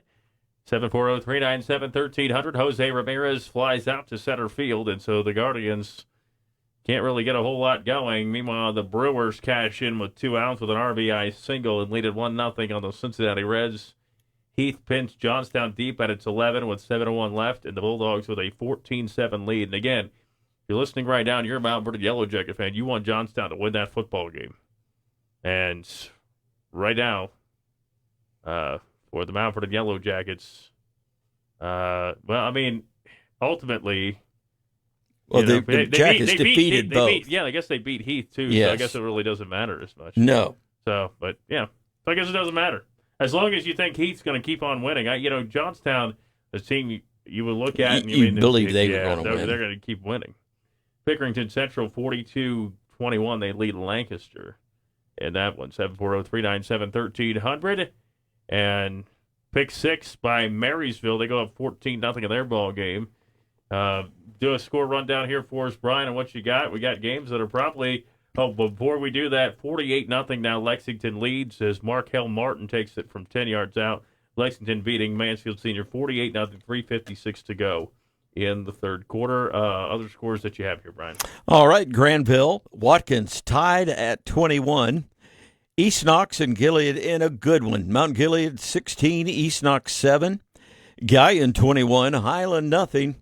Big Walnut 35, Padua nothing. Heath 14-7 over Johnstown. Shelby 35 nothing over River Valley.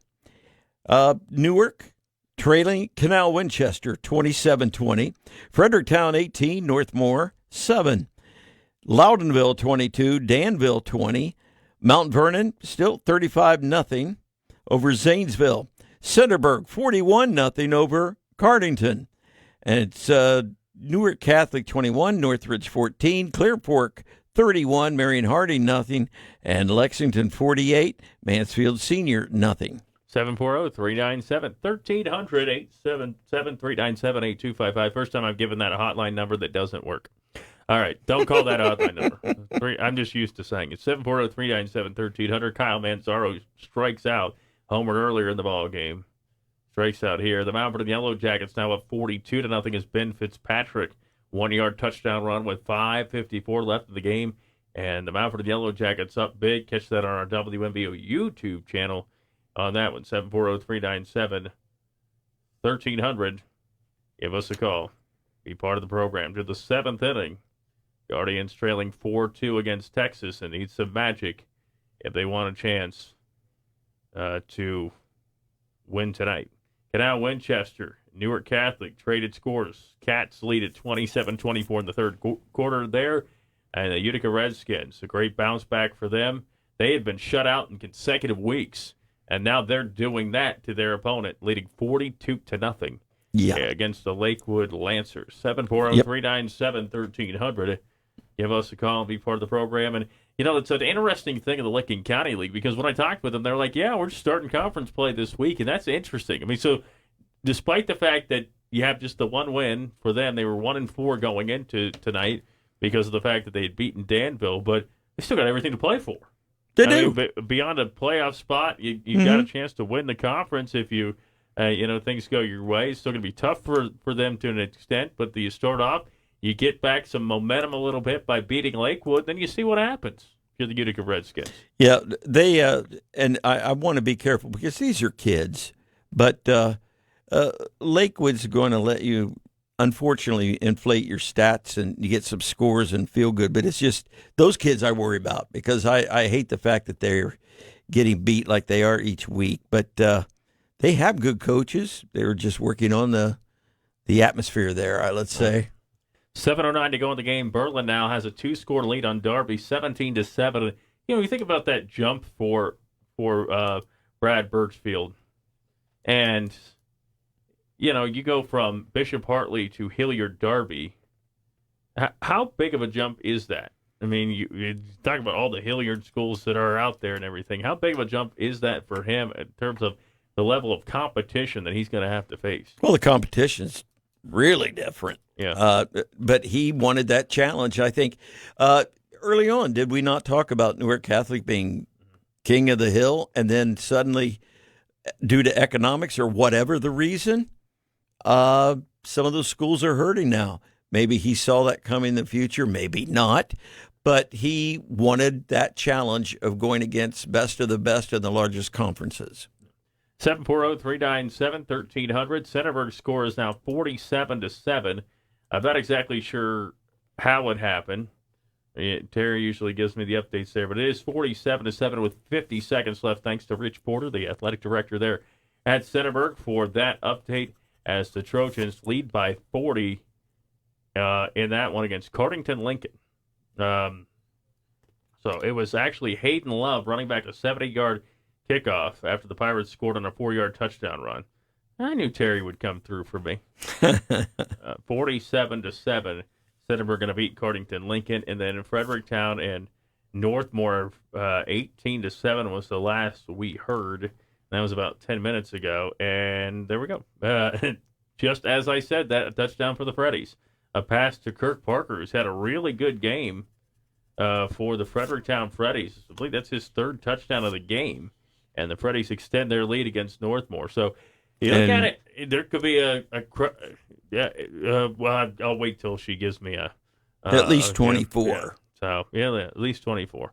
But it could be that crash course. It is 25-7 the score. Freddies lead it, but it could be running into Centerburg and Fredericktown playing for a conference championship. But there's still a lot. I mean, there's a lot, but those Mount two Gilead, teams are headed. I'm telling you right now, Mount Gilead and Centerburg is going to be a it's going to be something to burner see next week. It's going to be really exciting next week.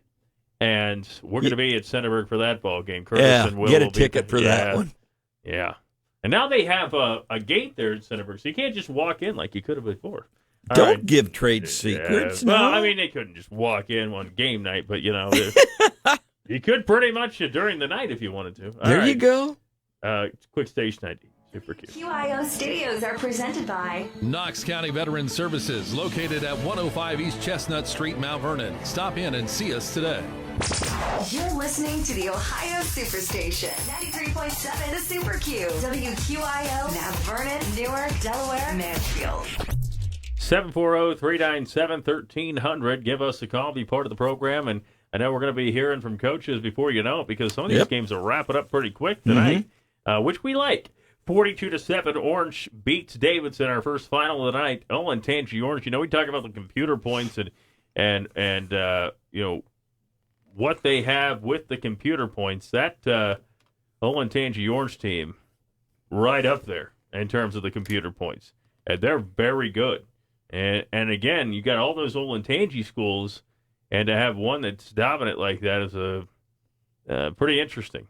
But Olentangy Orange, they've had some talented teams throughout the years, and they were number one in the computer points in Region 3 and Division 1, and that will probably not be changing. 740-397-1300. Give us a call and be part of the program, and you can be on the Spearman Financial Services Sports Roundtable Show. You're on the program. Hey, how we doing, guys? Good, how are you? I'm here at the Mount Vernon High School game. Still 35-0. 35-0. You got a running clock going there. Good to see the Mount Vernon Yellow Jackets taking care of business on homecoming night. Well, what's the score of the Fredericktown game, guys? The Fredericktown game we just got an update of 25-7. Yep. Fredericktown is leading Northmore in their game on the road at Northmore. I think the Fredericktown coach got after them this week. I guess he did. I'll tell you what, I did an interview with him this morning, and Brian knows Scott a lot better than I know Scott, but he was a man of few words this morning. I will tell you that. Gary, we call that praise and prayer service during the week, and honestly, Scott does not blow his cap unless Scott needs to blow his cap, and there might be some kids feeling sorry for themselves, and I think he rerouted that thinking. Well, yeah, he's a good coach. He really is. He is. I'm so proud he's at Fredericktown, and we don't have to play against him. Yeah. I'm glad he came out of retirement just for Fredericktown. Yeah. Isn't that neat? Yeah. Well, and he talked about his situation, and there was things, but I think you're right. I mean, you look at what they had in Fredericktown. The cupboard wasn't bare, and Coach Spittler knew that, and right now, I think it would be great next year too. Yeah, it'll be interesting to see how it plays out, because this group that's here and that's been here for a number of years, Gavin Toombs and Blake Sipes and Brody Davis, and those guys will be gone. But I think they're looking forward to Scott's looking forward to the challenge there. Did Brody play this week? He's not playing. No, he did not play this week, and he was not able to play last week, I believe, due to a knee injury. And, what are you talking about? Brody's had a great season. He really has. When he made a 34-point difference last week, I don't know about 34-point difference. But, boy, it would be nice when they get him back and he's able to participate for the Freddies. What's the East Knox Mountgate score? The last one, 16-7. 16-7. When they get him back. Well, once the Centerburg play Mountgate next week. Next week, yeah, that'll be in the Berg, and I believe that's homecoming for Centerburg. Should be about time. Well, yeah, I think that's. I believe next week's Fredericktown's homecoming. Oh, really? Yeah. They have Loudonville. Yes. Yeah. I'll be at that one. All right. Very cool. Very cool. Yeah. That sounds good. Make sure we know. Yeah. I'll be in the confines of Fredericktown High School right out the park. There you go. I like it. Just like I am here, I park close. When I got to the truck, I can watch the whole game right from here. Yeah. Oh, that's good. Very cool. Hey, we appreciate the call as always, and look forward to catching up with you next week. Okay. Yeah. I'll be there. All right. Take care, buddy. Yep, take care. All right. Bye. You guys, Bye. there. Thank you. 28-20. Loudonville now leading Danville in that ball game. Final score is the Mount Vernon Yellow Jackets beat Zanesville 42-0. They've outscored Zanesville 79-0 the last 2 years. So 42-0. Jackets win it on the road at Watkins Memorial next week. As that'll be an interesting ball game for them too. The Ricketts kid over there, the wide receiver. He's going to be a handful. Remember that game, what did it go to overtime last year between Mount Vernon and Watkins Memorial? You know what? I don't know. I should have looked that up. I am not certain of that. 740-397-1300. Give us a call, and you can be part of the program. We'd love to hear from you as, once again, the Cleveland Guardians trail in their ball game. And it was overtime, 27-21. And that one, meanwhile, the final score also, Centerburg 47-7. They win in their ball game. And 2 on, 1 out for the Rangers, leading 4-2 on the Guardians. This is not looking good. And you want to throw some salt in the wound for the fact that the Guardians are struggling tonight? Josh Naylor, one of 3 players since 2023 with at least 295 RBI and 45 stolen bases. He, along with Shohei Ohtani and Juan Soto, those two combined make about $1.5 billion in contracts, and Josh Naylor's about to be a free agent. You think he's going to make some money? I think he is. Yeah. How about this ball game between Canal, Winchester, and Newark? That is a great ball game. Bodie Smith throws a touchdown pass, 34-31. Newark the lead. Mansfield Senior on the board against Lexington. Sean Tanner to DJ Corbin, 36-yard touchdown, just over 7.5 to go in the game, and Lexington up 48-6 in that one. And Crestview beats Plymouth Shiloh 42-0 in that ball game, and Shelby shuts out River Valley 42-0. And we've talked about it before. How good this Shelby team is, and they are very good. And that score was what? 42-0. Oh my! Yeah, we had it at 35, Valley. so they scored again. They're they're a really good football team. 740-397-1300. And legitimately, I think that's a team, because you think about state championships, you think Cleveland and of course Marion Local. And I don't know what the update is on that Marion Local game, but you think about those teams, and those are opportunities for, state championships every single year. But this team for Shelby, they're good. And they could win a state championship legitimately. Yes, they and can. A good win tonight, shutout victory. 740-397-1300. The Guardians are in trouble right now. Bases loaded. And the top of the 7th, already trailing this game 4-2. And there's only 1 out. So the Guardians, and with the Tigers, they're leading Boston, so everything that can go wrong has gone wrong for the Guardians tonight. 3-1 Tigers up in the bottom of the 7th in Boston. Guardians down 4-2 at the top of the 7th against Texas. And give credit to Texas. They're without Marcus Sivian. They're without Corey Seeker. Without Wyatt Langford. And yet here they come into Cleveland knowing that their season means nothing at this point, and the Guardians are playing for their playoff lives. And they're up 4-2, bases loaded, top of the 7th, and Jacob Junis hopefully can get out of this thing for the Cleveland Guardians. 740-397-1300. Give us a call and be part of the program. And the Heath Bulldogs and Johnstown Johnnies are playing a tight ball game. And the Bulldogs lead at 14-7. And the Guardians are in even more trouble now, because it is now 6-2. And I'm going to stop watching. 740-397-1300. Northmore gets another score against Fredericktown. Meanwhile, again, that Centerburg game is final at 47-7. Start of the 4th quarter, 28-20. Loudonville on Danville. And Fredericktown, it was 25-7. And I'm not sure exactly what it's changed to now, but a touchdown for Northmore. 740-397-1300. Give us a call. You can be part of the program It is the Spearman Financial Services Sports Roundtable Show, and, of course, we will be doing the Spearman Sports Trivia. 25-13. Fredericktown leads it in that one, 25-13. 740-397-1300. We're not doing the Spearman Sports Trivia right now. I will tell you when. Last week we had some people that were calling in trying to answer it before we were playing. We can't do that. We're going to get a full rundown of your high school football scores. It's week number 6 of high school football. And the Ohio State Buckeyes, meanwhile, will get back in action after a bye week. And the Buckeyes playing Washington. What do you want to see out of the Ohio State Buckeyes this week?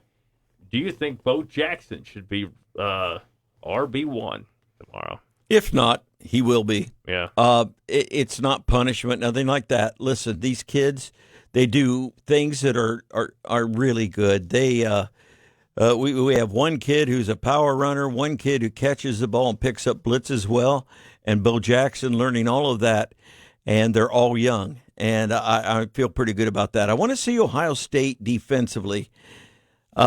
Not necessarily, work for sacks because their quarterback is sensational and he gets rid of the ball quickly. But they're going to have to recognize the play action early. If they shut down the running game of Washington, which is hard to do, Washington's the second highest scoring team in the nation, it will make it easier overall because Washington does love that play action.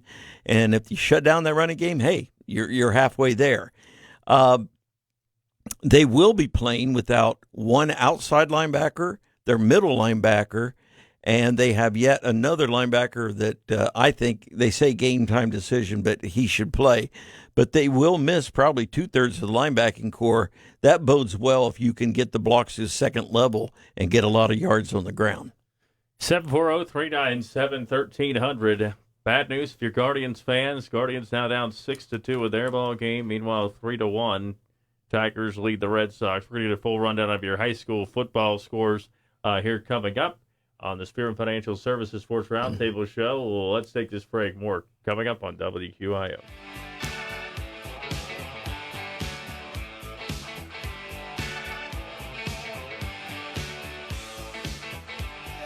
The CF Moto All Cylinders clearance event is on at Mid-Ohio Power Sports, and all non-currents must go. Get 0% APR and up to $1,500 off select models like the U-Force 1000, C-Force 600, and 450 SS Sport Bike. Your moment is now. These savings are priced to disappear, and once they're gone, they're gone. Get to Mid-Ohio Power Sports on Harcourt Road in Mount Vernon today and ride home a brand new CF Moto for less. CF Moto, experience more. Ride safe and always wear appropriate gear, including a helmet. Country Court Skilled Nursing and Rehabilitation Center lets you experience the heart of caring with skilled nursing and therapy for after surgery. We also provide outpatient therapy for those able to return home. Give us a call at 740-397-4125. Visit us at 1076 Coshocton Avenue, countrycourt.com, and find us on social media. Country Court is a Levering Management skilled nursing center. You're listening to the Spearman Financial Services Sports Roundtable Show, live on 93.7 The Super Q, brought to you in part by Pizza Doc, Griffin Insurance, and Knox County Veteran Services.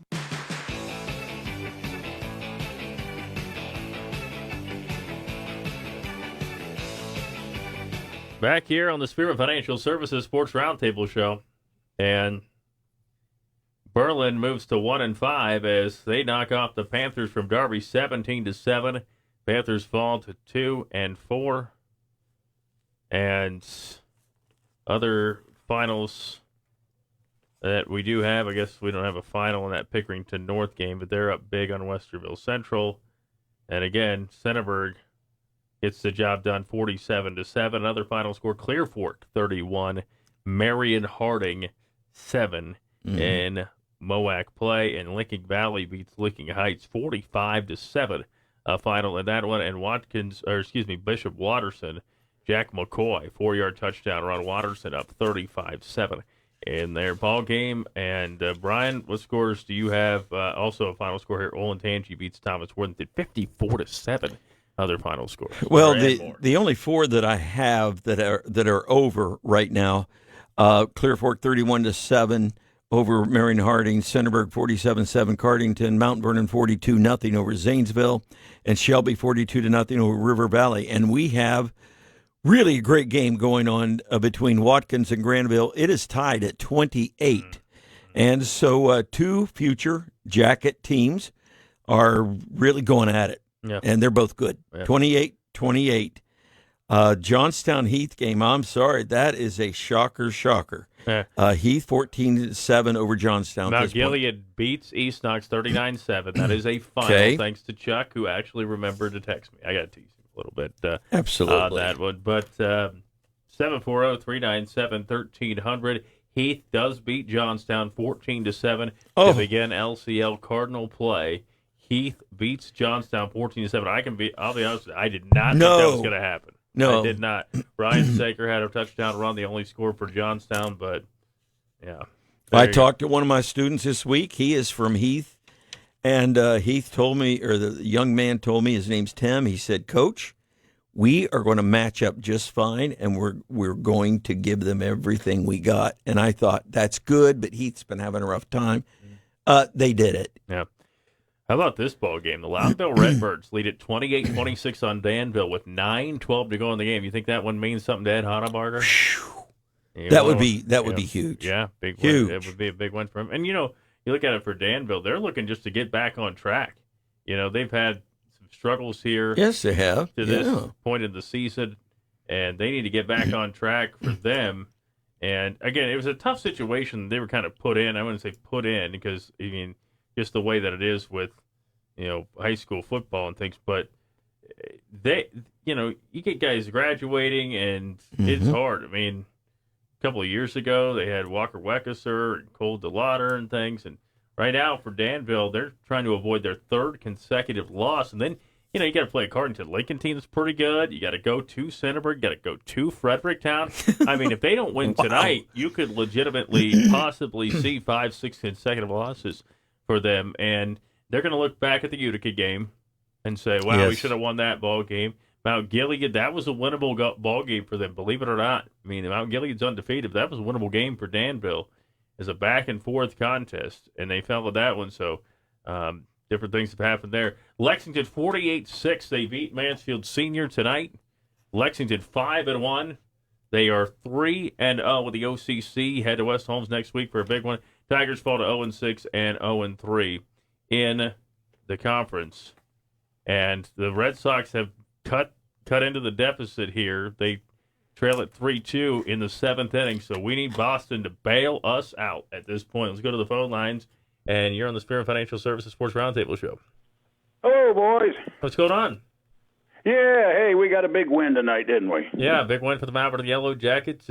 They beat Zanesville, a game that on paper they should win, and they did. And congratulations to the Mount Vernon Yellow Jackets, homecoming victory. And now you got a pretty big one there at Watkins Memorial. They got some talent over there at Watkins Memorial, so it could be a good game. Yeah, it should be a dandy. And I'm hoping that the coach, reviews some of the tape or the film from this one because Mount Vernon made a lot of mistakes even, and they still won.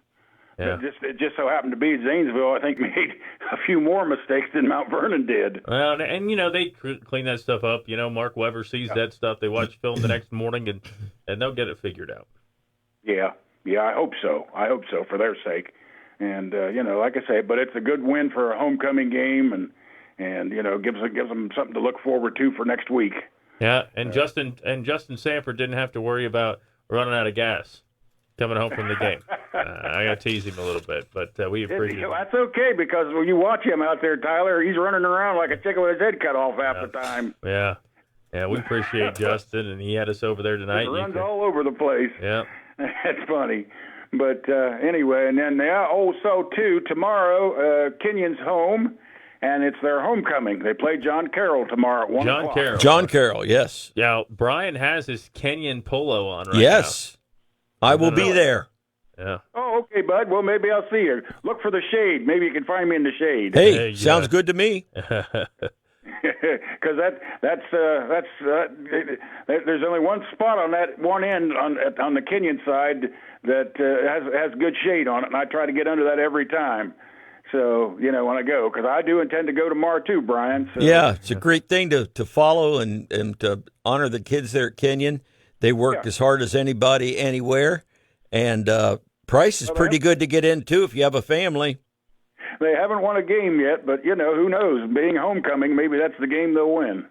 Hey, why not? It can happen. Yeah. Okay, guys. Well, I'll let you get back to I know the coaches' hour's coming up. Yep. And, it is. Looking forward to got some finals there. Hey, Bob, as always, we love hearing from you. Okay. Have you given the answer to the question tonight yet? I have.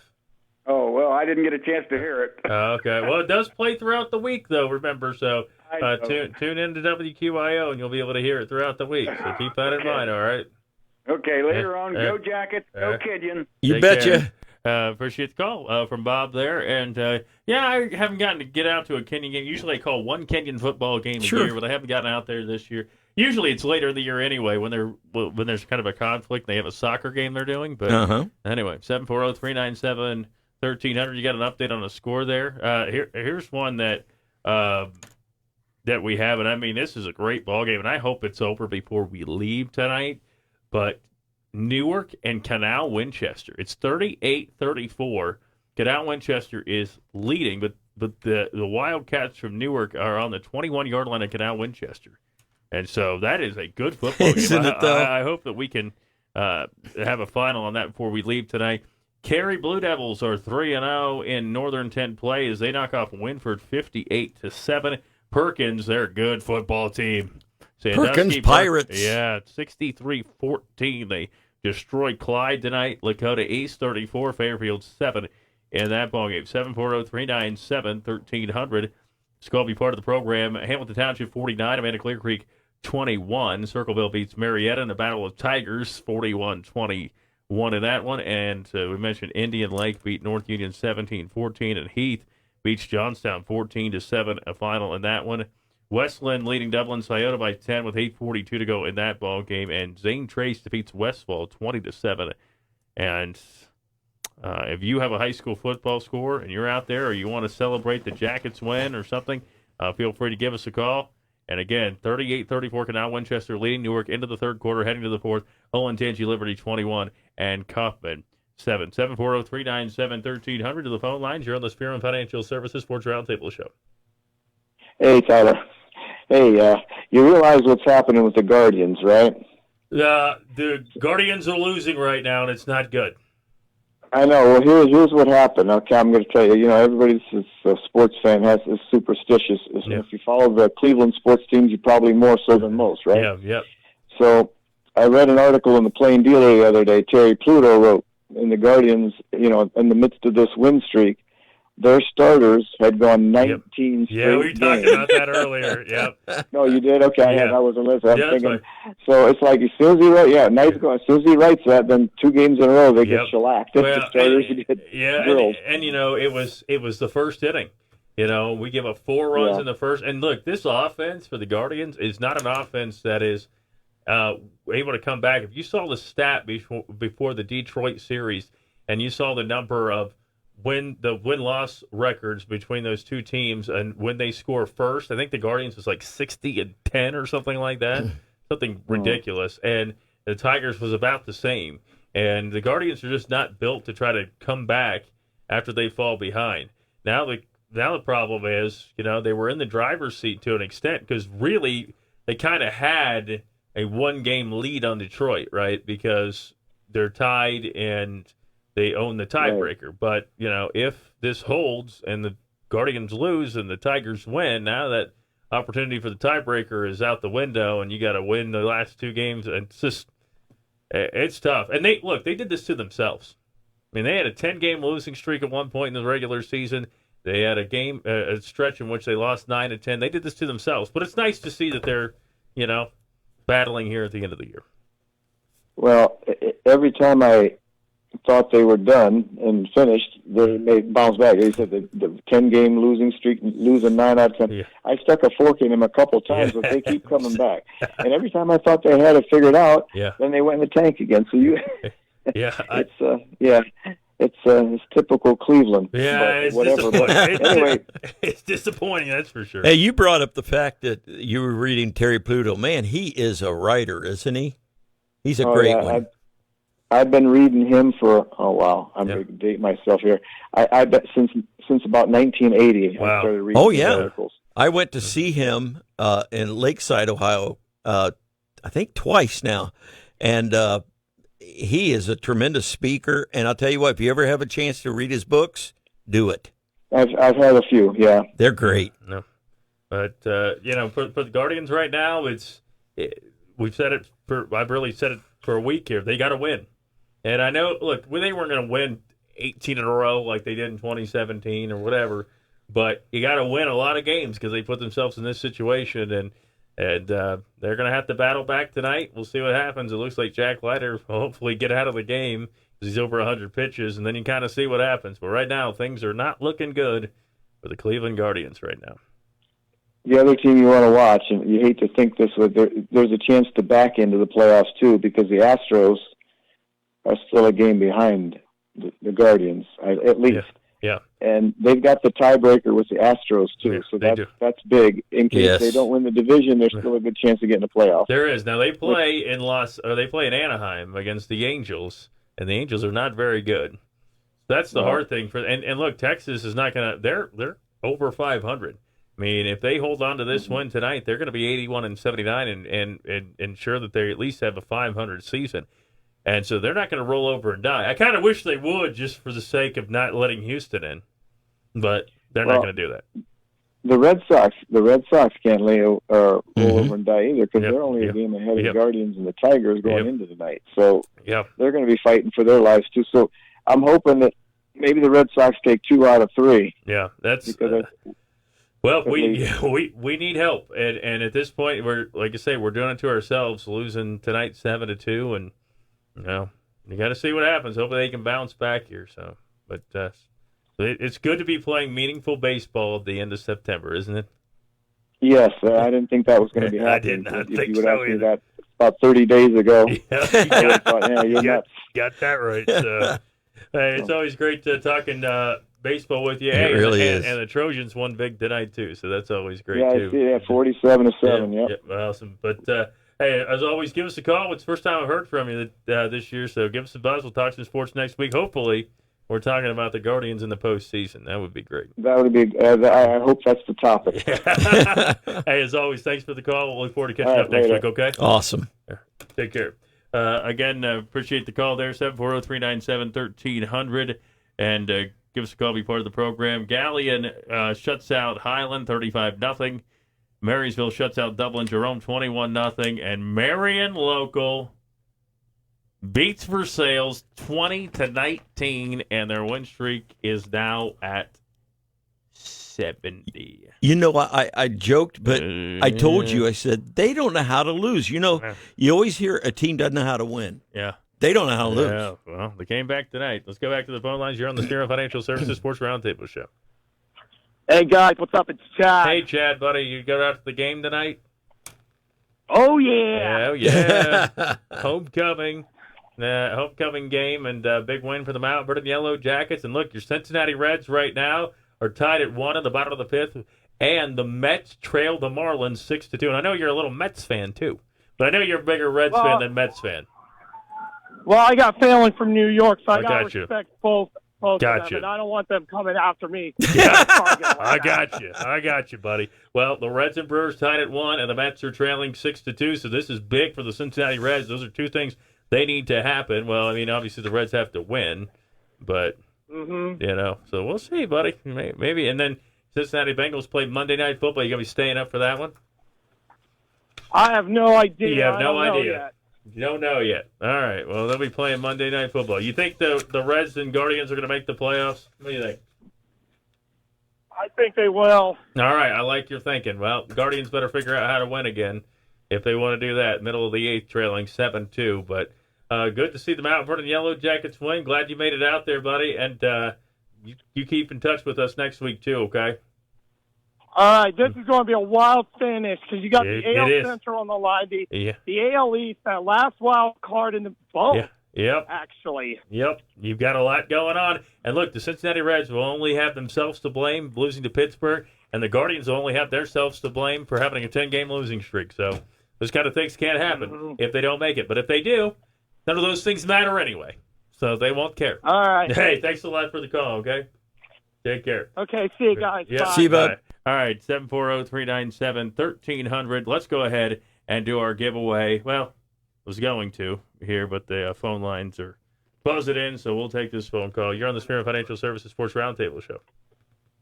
Yes, Scott Spittler from Fredericktown. Scott Spittler, the Fredericktown Freddies. Appreciate you giving us a call here. We about had you in there on the contest and give you a chance to win something, but you guys victorious on the road. We talked about this morning. Northmore's a tough team. It's tough to go to Northmore to play. It's tough to play Northmore in general, and you guys take care of business. What did you like about your team coming off a loss against Mount Gilead last week to bounce back with a victory this week? Well, they responded to the bad taste that was left in their mouth from last week, and they knew that wasn't the type of football that we want to play as a program, and it showed all week. It showed all week in their work ethic. The tonight was earned during the week. Our boys really rolled their sleeves up and went back to work and focused on the little things, and it showed tonight. Coach, you had some big plays. Kirk Parker had a couple big plays here tonight, and defensively though, I mean, you guys stymied a Northmore team in which their quarterback had I think over 200 yards passing and over 100 yards rushing last week. How'd you shut them down tonight?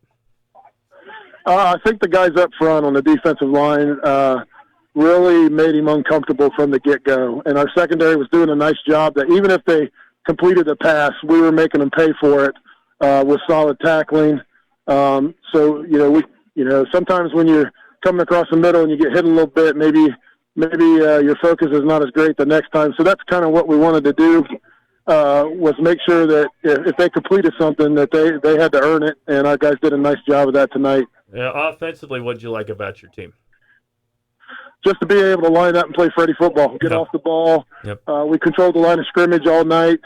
I haven't looked at the stats or anything, but I think we completed one pass, and we only attempted two. Or no, we had two completions because we had a screen pass for a score. But yeah, so I think we attempted three and completed two because we were able to control the line of scrimmage. Yeah, that's how it works there with you guys, and now you're going to be going home to take on the Loudonville Redbirds next week, but enjoy this one before then, Coach. Scott Spittler, thank you so much for your time. We'll catch up next week, too, okay? Thank you. All right, take care. Again, Scott Spittler is the head football coach of the Fredericktown Freddies, and they win it tonight over Northmore, and a big congratulations to them. Back to the phone lines as we go, and you're on the Spearman Financial Services Sports Roundtable Show. Hey, Tyler, it's Andy Colella. Andy Colella, head football coach of the Centerburg Trojans, who go over to Cardington Lincoln. And big win for you guys offensively. You exploded again. I think it's the fourth straight game where you've scored at least 41 points, and you guys are playing really, really well right now. And on the road, you go and take on a Cardington team that they had the reigning player of the year, but that didn't matter. Miles Marshall's had a big season. What went right for your guys here tonight? Yeah, well, I mean, we like our ball carriers. Yeah, sure. And that's been kind of a rallying cry this week.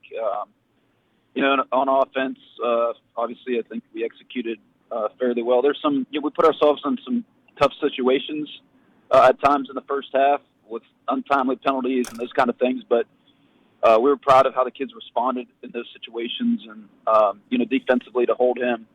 I don't know what the numbers were, but to hold, they got a late touchdown. So yeah, when you're able to do that against that caliber of player, you feel pretty good about that. Let's talk about your guys, though. I mean, what a season so far from your quarterback and your running back. And that happens because of those big boys up front that you talked about week one with us as well. It's really clicking offensively, isn't it? Yeah, it is. And, you're right. It does start with those guys up front. And as the weeks go by, they just continue to get better. Communication and execution and making adjustments and all those things. So, it makes life a little bit easier, in that department and what you can do. And you're really proud of them. Andy, this is Brian. Two-part question. I'll let you go here. One is, what is it specifically defensively that's going on that is causing these kids to rear their necks a little bit. And the other thing is, how do you feel or how are you health-wise? I'm not looking for names. I don't want anything like that. But how are the kids doing health-wise? Yeah, I mean, defensively, it just says on offense, it starts up front. You know, we have quite a few guys we've rotated in, our linebackers. As a result, you know, it helps the linebacker play, and those guys are playing really well. And, you know, so we've been able to defend the run game, you know, for the most part, you know, fairly well. And, you know, guys on the back end, they're able to, you know, kind of rein it in there. And, you know, so that whole unit, just as the offense has been playing well. Injury-wise, there's some couple here and there. Sure. We all have them, don't we? So, yeah. So you just got to manage, you know, as best as you can as you go through the latter part of the season. Andy Colella, head football coach, Centerburg Trojans, got a big one coming up against Mount Gilead. I know they're all big, but we're going to be over there, and so we'll be chatting with you Friday morning about that matchup with Mount Gilead, and then Friday night as well. But, Coach, congratulations on the win against Cardington Lincoln, and enjoy this one before next week, okay? Yeah, thanks a lot, guys. All right, take care. Again, Andy Colella, head football coach of the Centerburg Trojans, and we're talking at this point for Centerburg, 4 straight games in which they've scored at least 40 points, and that's impressive. They're going nuts because those teams they're scoring against normally will not give that up. Yeah, 740-397-1300. Give us a call and be part of the program. Let's do our giveaway here, and we're going to take caller number 6. Caller number 6 here on the Spearman Financial Services Sports Roundtable show.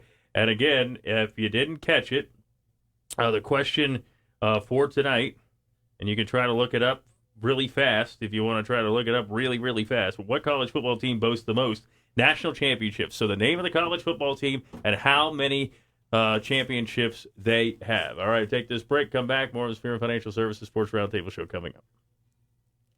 Do we have any update on? No.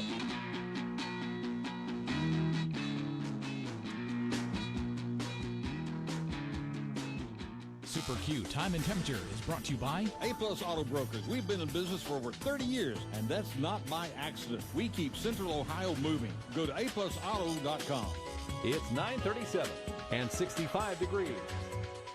Do you know what America's Best Pizza tastes like? Hi, this is Mike Amheiser, and the reason that I win awards across the country, and most importantly right here at home, is simple. It's our ingredients. At the Pizza Doc, we don't take shortcuts. I pledge to make you that same prize-winning pizza every time. Listen to what our customers say. First time, and it's really good. Oh, I love Pizza Doc. I love their pizza, and their salads are excellent too. Just a regular extra cheese pizza. Call today, the Pizza Doc in Fredericktown, and find out what America's Best Pizza tastes like at 740-694-1555. I love Pizza Doc.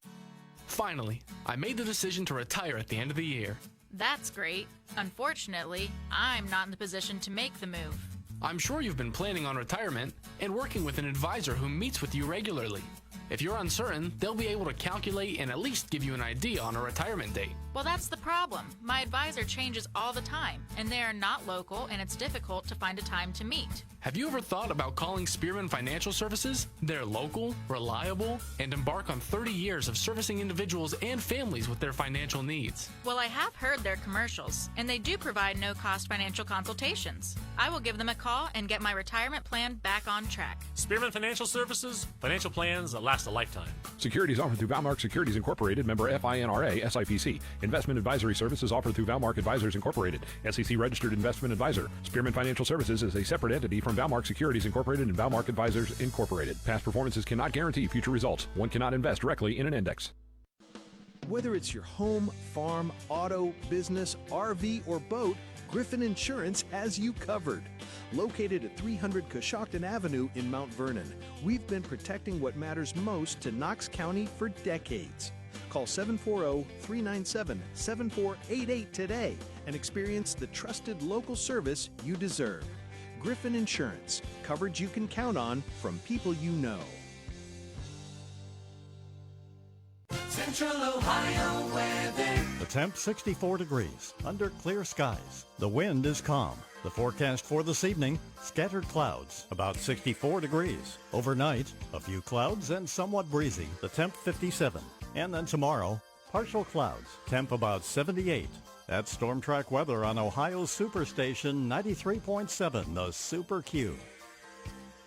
You're listening to the Spearman Financial Services Sports Roundtable Show, live on 93.7 The Super Q, brought to you in part by Pizza Doc, Griffin Insurance, and Knox County Veteran Services.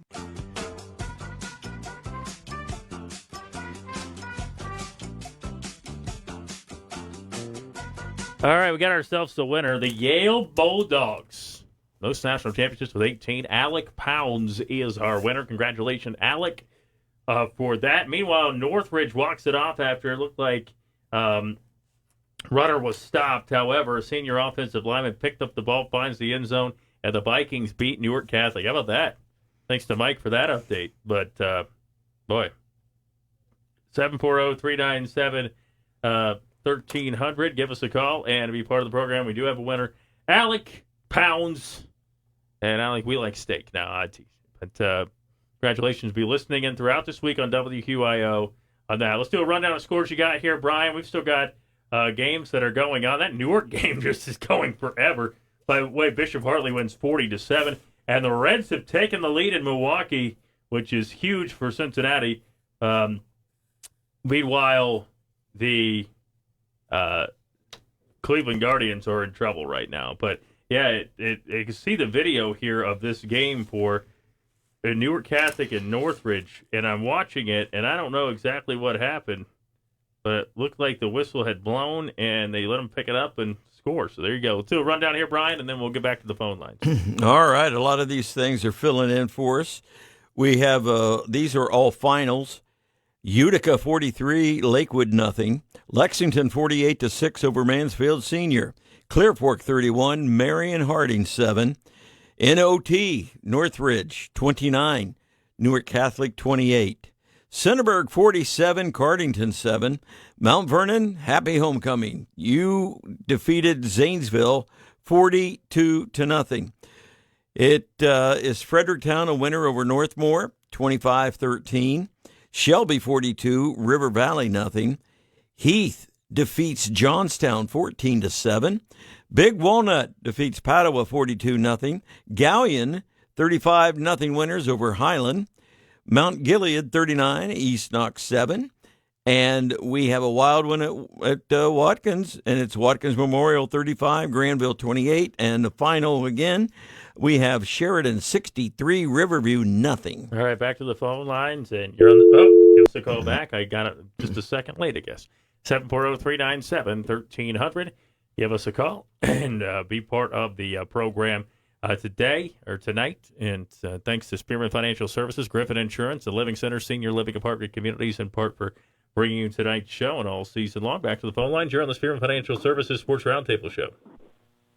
Hey, it's Andy Beatty, East Knox football. Andy Beatty, East Knox Bulldogs, who fall tonight. You took on an undefeated Mount Gilead team, and they're a tough team. Last week they didn't even try a pass. Tell us about your ball game against the Indians tonight. Yeah, that is a very, very large physical football yes, team. They are. I think we looked at their roster, average weight across the front, it was like 250. And, we're like, hey, that's cool. We have a 250 pound kid, but they do a great job. So it's not just that they're big, they're physical, they're fast. They're playing old school, wing tee or straight tee football, and the kids are bought in.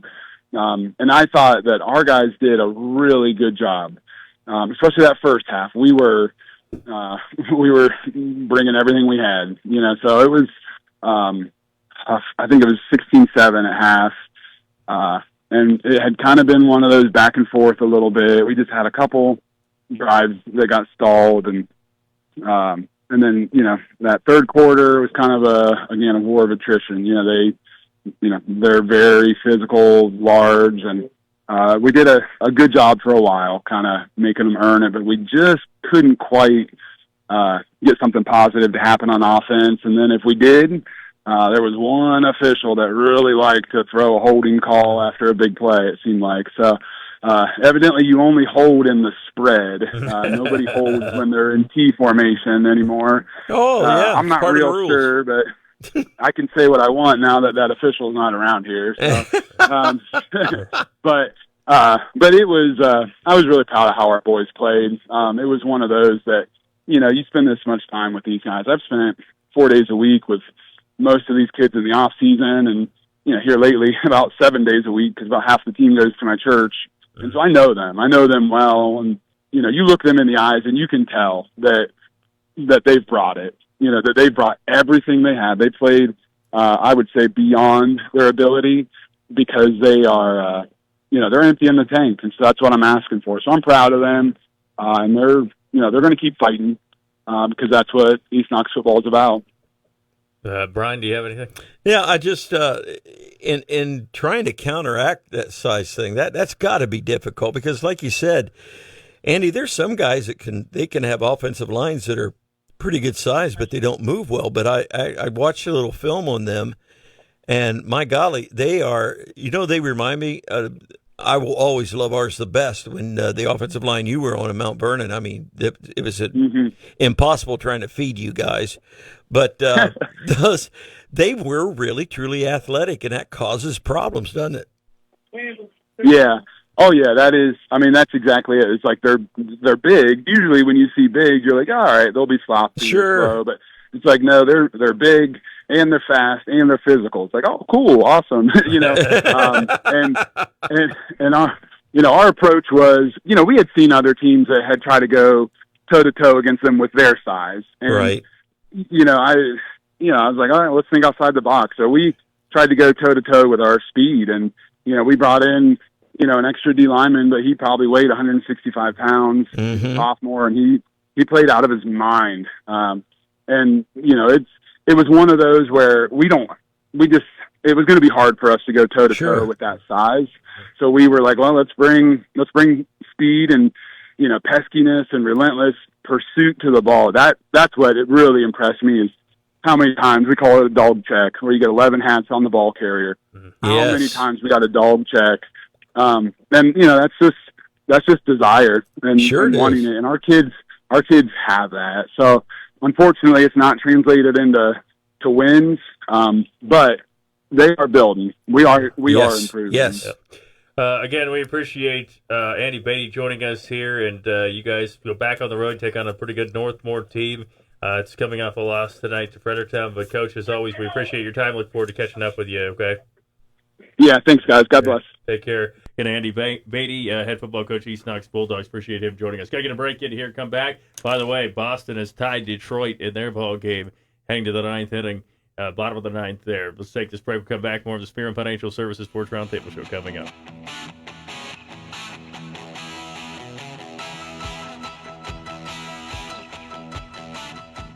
The CF Moto All Cylinders clearance event is on at Mid-Ohio Power Sports, and all non-currents must go. Get 0% APR and up to $1,500 off select models like the U-Force 1000, C-Force 600, and 450 SS Sport Bike. Your moment is now. These savings are priced to disappear, and once they're gone, they're gone. Get to Mid-Ohio Power Sports on Harcourt Road in Mount Vernon today and ride home a brand new CF Moto for less. CF Moto, experience more. Ride safe and always wear appropriate gear, including a helmet.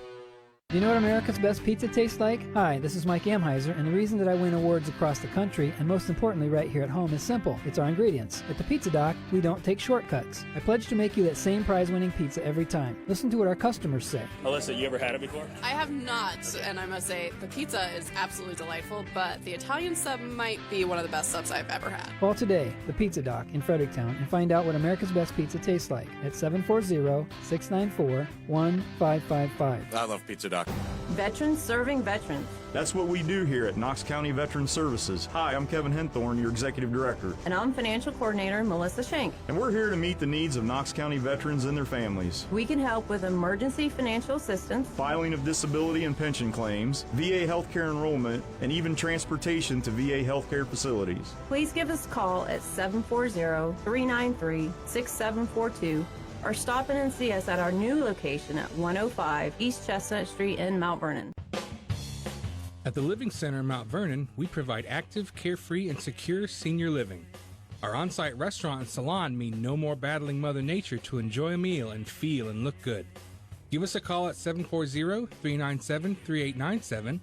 Visit us at thelivingcenter.net or at 201 North Main Street in Mount Vernon and find us on social media. The Living Center is a Levering Management senior apartment community. You're listening to the Spearman Financial Services Sports Roundtable Show, live on 93.7 The Super Q, brought to you in part by Pizza Doc, Griffin Insurance, and Knox County Veteran Services.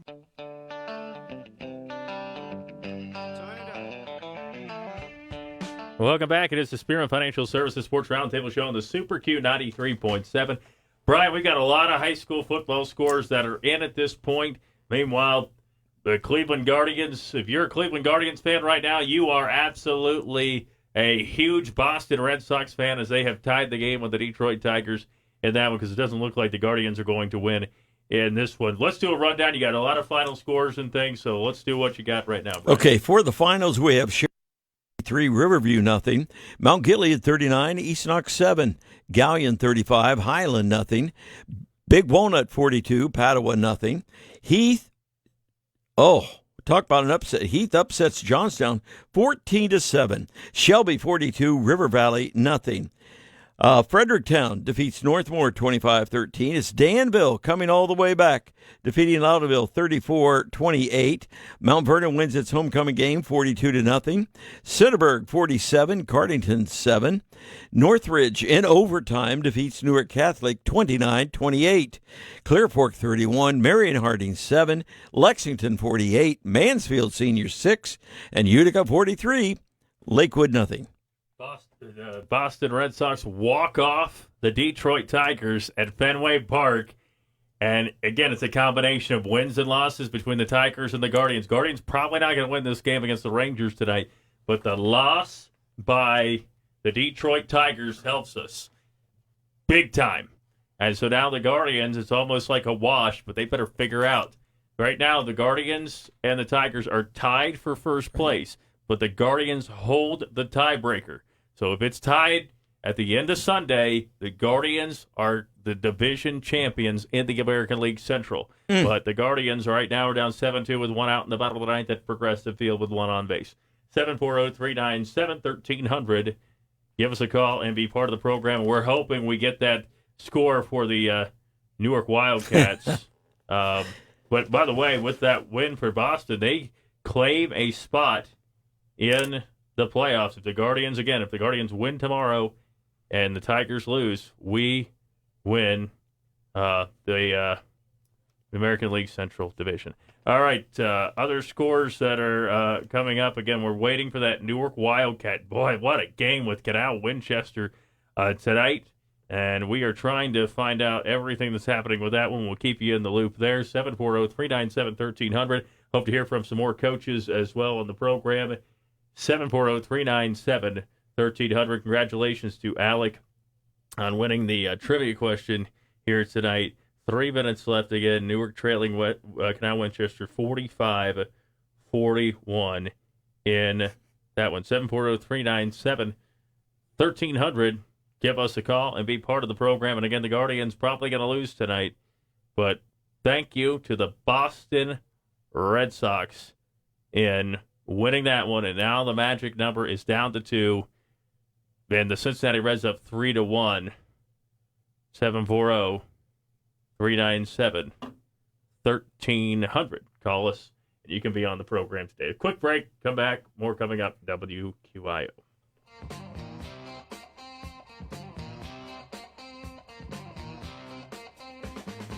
Super Q Time and Temperature is brought to you by A-Plus Auto Brokers, the only rental company in town. Let us take the hassle out of using your own vehicle. Go aplusauto.com.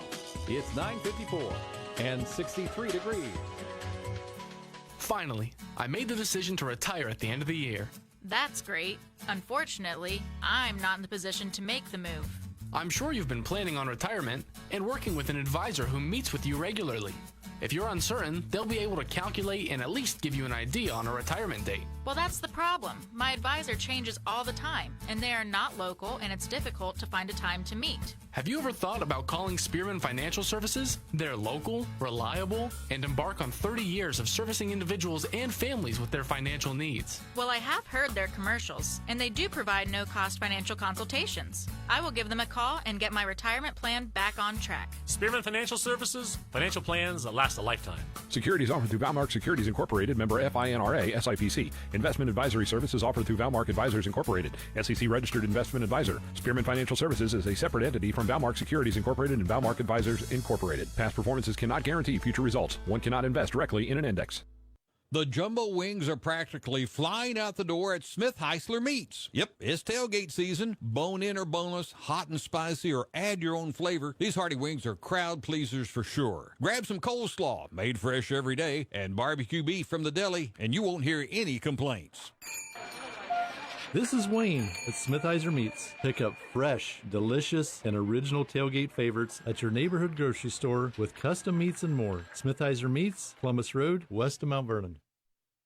How is CES Credit Union changing the way Mid-Ohio banks? We're keeping you in the forefront. When most banks are concerned about growing corporate earnings at the expense of service, CES Credit Union stays true to the model that works. Hometown professionals looking out for you and the online and mobile tools you want. CES Credit Union, Mount Vernon, Coshocton, Delaware, Loudonville, and Utica. Federally insured by NCUA. CESCU.com, 888-397-1136. Central Ohio weather. The temp 64 degrees under clear skies. The wind is calm. The forecast for this evening, scattered clouds, about 64 degrees. Overnight, a few clouds and somewhat breezy. The temp 57. And then tomorrow, partial clouds, temp about 78. That's Storm Track weather on Ohio's Superstation 93.7, the Super Q. You're listening to the Spearman Financial Services Sports Roundtable Show, live on 93.7 The Super Q, brought to you in part by Pizza Doc, Griffin Insurance, and Knox County Veteran Services. Welcome back. It is the Spearman Financial Services Sports Roundtable Show, and the Newark Wildcats fall to Canal Winchester 45-41. And Virginia goes up 7 on number 8 Florida State in the fourth quarter in that one. 740-397-1300. Give us a call. Be part of the program. Linda McKinley, 19 Grandview, 6. And that one, I know it had a couple people ask me about that score. And Grandview Heights, that's a team that's, we talked about that Division 6 Region 23 and that area. All undefeated. And Grandview Heights down 19-6. 740-397-1300. Give us a call and be part of the program. And that is a final. So Grandview Heights loses to Linda McKinley in that one. 740-397-1300. Sandusky falls to Columbian 28-20. Again, the Guardians' magic number to win the American League Central 2. If they go 2-0 against the Rangers this weekend, they win the division. If they go on 1-1 and the Tigers go 0-2 or 1-1 against the Red Sox, they win the division. If they go 0-2 and the Tigers go 0-2, they also win the division. How about this? Win. Yeah. How about do that? Why sit with a pencil and figure it out? Take a bat to the plate. Do that fun thing. Win. Yeah. 740-397-1300. Call us to be part of the program. How about Danville coming back to beat Loudonville? And that ball game, they had the lead. You know that one meant a lot to Ed. And unfortunately for his ball club, they lose tonight after having the lead. Meanwhile, the Marlins beat the Mets, which really helps the Cincinnati Reds. And, I mean, that's huge for the Cincinnati Reds. Well, the Mets just choke it away, it seems like, every year. But anyway, the Cincinnati Reds are up 3-1 in the seventh, and that would be humongous because they hold the tiebreaker with the Mets, and they're up 3-1 in that one. 740-397-1300. Call us. You can be part of the program. We're hoping to hear from some of the other coaches from games, including Mount Gilead and Mount Vernon, and some of the other ones here tonight. Matt Bloom, hopefully, will give us a buzz as well from Danville. 740, Ryan Getzman, I know his situation was a little different. Wasn't able to coach tonight, but hear from some of the coaches. 740-397-1300. We want to hear from you if you are out at a high school football game or you want to comment on the fact that the Boston Red Sox have now claimed a spot in the postseason, for them. But that's a huge win for the Guardians to potentially win the Central. Listen, if Detroit loses, and I don't know what's going to happen. If they don't win the American League Central Division, tell you what, there are going to probably be some sweeping changes in Detroit. 740-397-1300. Give us a call and be part of the program if you're at a high school football game, and we'd like to hear from you. If you are out of the game or you want to comment on a game that you're going to, maybe 740-397-1300. Quick station ID, Super Q 93.7. Ohio Studios are presented by Knox County Veteran Services, located at 105 East Chestnut Street, Mount Vernon, serving all those who have served us and their families. You're listening to the Ohio Superstation, 93.7, the Super Q, WQIO, Mount Vernon, Newark, Delaware, Mansfield. All right, 740-397-1300. Give us a call and be part of the program. It is the Spearman Financial Services Sports Roundtable Show, presented in part by CES Credit Union, Smith Heisler Bates Country Court Skilled Nursing and Rehabilitation Center as well. 740-397-1300. Give us a call, and you can be a part of the program tonight.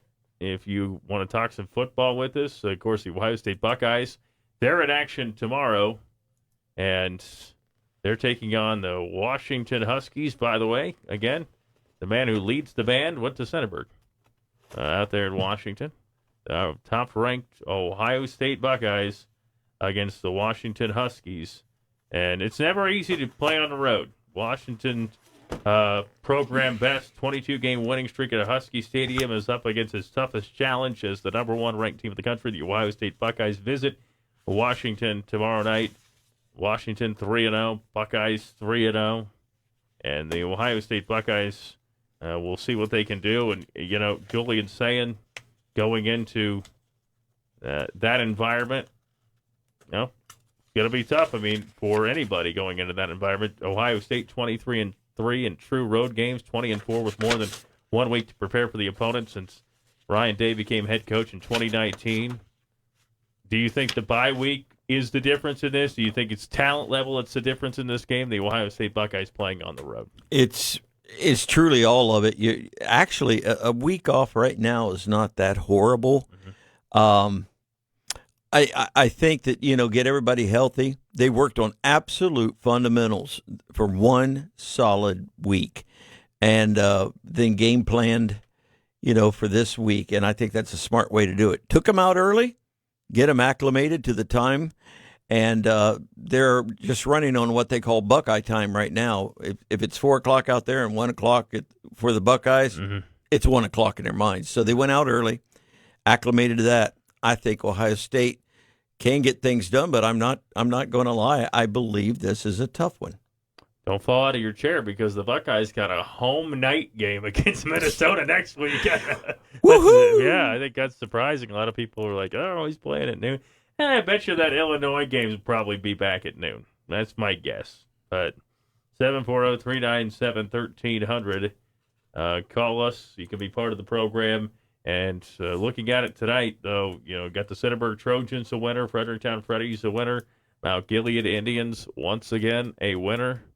And the KMAC started to take a little bit of shape. And you look about that matchup next week between Centerburg and Mount Gilead. That is a fantastic matchup. And really, that game could be over in like an hour. We said that with the Fredericktown game too, but that game could be over in like an hour. It could be. I mean, because you got Centerburg likes to run the football. That first week they had the 4 touchdown passes against Utica from Blaine Ball to Hayden Love, but then it's been the ground game, going into tonight. Miles Marshall had led the KMAC in touchdown rushes with 10, and he just added on once again tonight. Back to the phone lines. You're on the Spearman Financial Services Sports Roundtable Show. Hey, Tyler, Justin Sanford, Mount Vernon. Justin Sanford did not run out of gas today because he didn't have to go far. We did not. So I made it to my destination thanks to Coach Hunt, head baseball coach. to Mount Vernon with full tank. Yeah. You're not talking about Hall of Fame baseball coach? He's baseball player? Hall of Fame baseball coach. Yeah, he's Hall of Fame. Same one. Yeah. Same. Hey, he was playing the drums earlier today. I saw. He's a man of many talents. Yeah. He claims to have many talents. Yeah, the homecoming game. That's Brian used to go. He loved coaching the homecoming game. Yeah, he was really a big fan of that. So, but a good win for the Mount Vernon Yellow Jackets. Guys, just rolling along right now. Great win. Yeah, I mean 3 in a row here. We're excited about it. And yes, to get a homecoming, as Brian said and talked about a little bit last week. I don't know if you talked about it today yet. I've been shutting down the stadium, but yeah, there's always distractions. Yeah. I mean, you talked about it. We had some football and several of our athletes all over the district today, all day long at different elementary schools having pep assemblies, and then ended it today at the high school with a pep rally. So yeah, there's some distractions. And dance coming up tomorrow. Hopefully, everybody out there, if anybody out there is listening, be smart, be safe. Absolutely, that's a dumb time. It is, yeah, a lot of distractions with homecoming week. Yeah. But it was a good win for the Jackets. And make sure to fill your gas tank if you're going to go out, because it would be really embarrassing with your date. That is true. That is true. Yeah, when I went to homecoming, I didn't go to homecoming a lot, but I went to homecoming once. I didn't drive, but we made it there, and we didn't run out of gas. So I don't know. We went a place to eat. I won't say where to give them free advertisement. They told him it was my birthday. It was not my birthday. Tyler, you tried to run out of gas and you couldn't. I went with it, but that's great though. The only reason you didn't drive is because you were absolutely exhausted coming off the dance floor all night. Oh yeah. But it's great to the Mount Vernon Yellow Jackets winning football games, and then Watkins Memorial. That was a game for them in which I think Sandman was telling me the stats here, that it was the first time Watkins beat Granville in 10 years. And so they're going to be charged up. That's a final? That's a final, 35-28. Yeah, 35-28 they beat Granville. So it'll be a tough one next week for them. It will be. I mean, they've got that wide receiver, I think, that's committed to Ohio State. Ricketts, I think his name is. Yeah. Yeah, their quarterback's good. So, yeah, it'll be another battle, but I think our boys and coaches will enjoy this one for at least the weekend, and then turn it back in next week. Well, good luck to you guys. Yeah, it should be a lot of fun there, and make sure to fill the gas tank. Thanks a lot, Justin, for giving us a call. Hey, couple shout-outs. Class of 2000, they had their 25th anniversary, or not anniversary, reunion tonight up at the stadium, which was great. And then also, as we do every week, shout out to Lindsay Bush out in East Knox. I got to give her a shout out. All right. Hey, appreciate it. Thanks a lot, Justin. All right, go Jackets. Take care. Good to hear from Justin. I know we're going to hear from Matt here. You just texted me there, and you're on the Spearman Financial Services Sports Roundtable show. Hey, guys. Matt Bloom calling in. Yeah. Matt Bloom, head football coach of the Danville Blue Devils. Boy, that was a battle tonight, wasn't it? Yeah, it was a fun one, Tyler. You guys were trailing this one. Now, Scott, shout out to Scott Mickley, because he was giving me updates all night long and back and forth, because I can only watch so many games on my phones and everything. But you guys were down, but not out. What went right tonight to come back on the road? It's never easy to win on the road and defeat the Loudonville Redbirds. Yeah, I just like how we were able to be multidimensional tonight on offense. We threw for over 160 and then ran for over 260. So, being able to hurt defenses in both ways, that was critical. And then defensively, we only gave up 80 rushing yards. So we were able to keep the run game in check. Really what hurt us was field position and, some punt and kickoffs. But we'll get that cleaned up and get ready to go next week for homecoming against Cardington. How does it feel to get back in the win column, though? You lose a game against Northmore, who can score the football, and the week before a tough loss to an undefeated Mount Gilead team, but get back in the win column and get back to Danville football. Yeah, I'm just extremely proud of my kids and my coaches for, kind of closing in the doors and getting better this week. It's hard losing. It really is. And, I think we found, how much fun winning is, because it's really hard to get, and winning any game is hard, and being able to get back in that realm is special. So we just got to use this as a building block to continue to get better as we continue to progress throughout the rest of the season, and we're going to get back to work tomorrow. You take on a Cardington Lincoln team next week at home. Should be a lot of fun there. And then, of course, Monday night, we're going to see you down at Pizza Cottage and talk some Danville football. It's nice to talk about wins, though, isn't it? So we're gonna be doing that. We're gonna do that on Monday night. And as always, Coach, thank you so much for your time. Danville Blue Devils victorious, and let's chat on Monday, okay? Thanks, guys. Go Blue Devils. Take care. Again, Matt Bloom, head football coach of the Danville Blue Devils, and they win tonight. Congratulations to the Blue Devils coming back. They were down against Loudonville, but not out, and that's a big win for them, because I was getting texts throughout the night of that score update and things like that, and it was a tough game for the Danville Blue Devils, but they found a way to make it happen when they were down most of the night, and they came back to win. It was 22-20 at one point, and then it was 28-20 with just 9 seconds to go in the third quarter and to start the fourth quarter, and then Danville battled right back, and they scored the final couple of touchdowns in that game. And the Danville Blue Devils win it on the road at Loudonville, and a big win for their program. 740-397-1300. Give us a call and to be part of the program. We want to hear from you. If you're at a high school football game and you're on your way back, we want to hear from you. Meanwhile, the Reds are up 3-1 on the Brewers. The Mets have already lost. Boy, the Cincinnati Reds getting themselves an opportunity to potentially make the playoffs. And remember, when the Cleveland Guardians made the playoffs in Terry Francona's first year with Cleveland, they had to go on quite the run at the end of the season to get that opportunity, and they got to host the playoff game, which they lost to Tampa Bay. But Jason Giambi hit that big walk-off homer, and now you kind of get that feeling. You had the robbery by Noel V. Marte yesterday in the Reds' ninth inning against the Pirates, and now they're leading tonight with the Mets already having lost. Meanwhile, the Guardians get a big help from the Boston Red Sox. Now you got to hope that you take care of business here. Meanwhile, the Fredericktown Freddies, again, victorious. Kirk Parker had a great game for the Fredericktown Freddies, the Pizza Cottage player of the game. And if you've not been down to Pizza Cottage, get the BLT pizza today.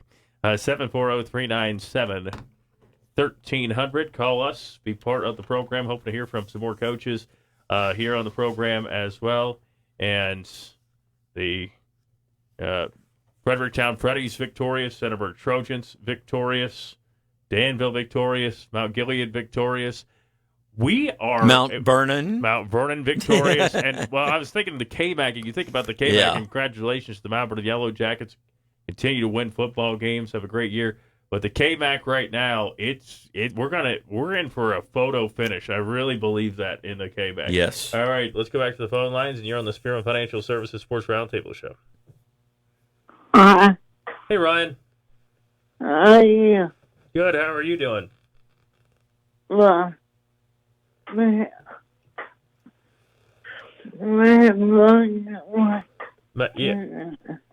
yeah, Mount Vernon won tonight, so big win for the Mount Vernon Yellow Jackets. They beat Zanesville at home. Danville won. I know you're a Danville guy. And Centerburg won, too. So. No.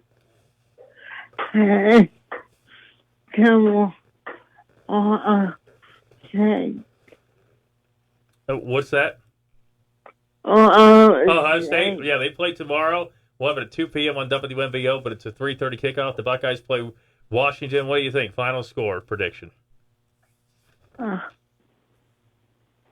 It will be day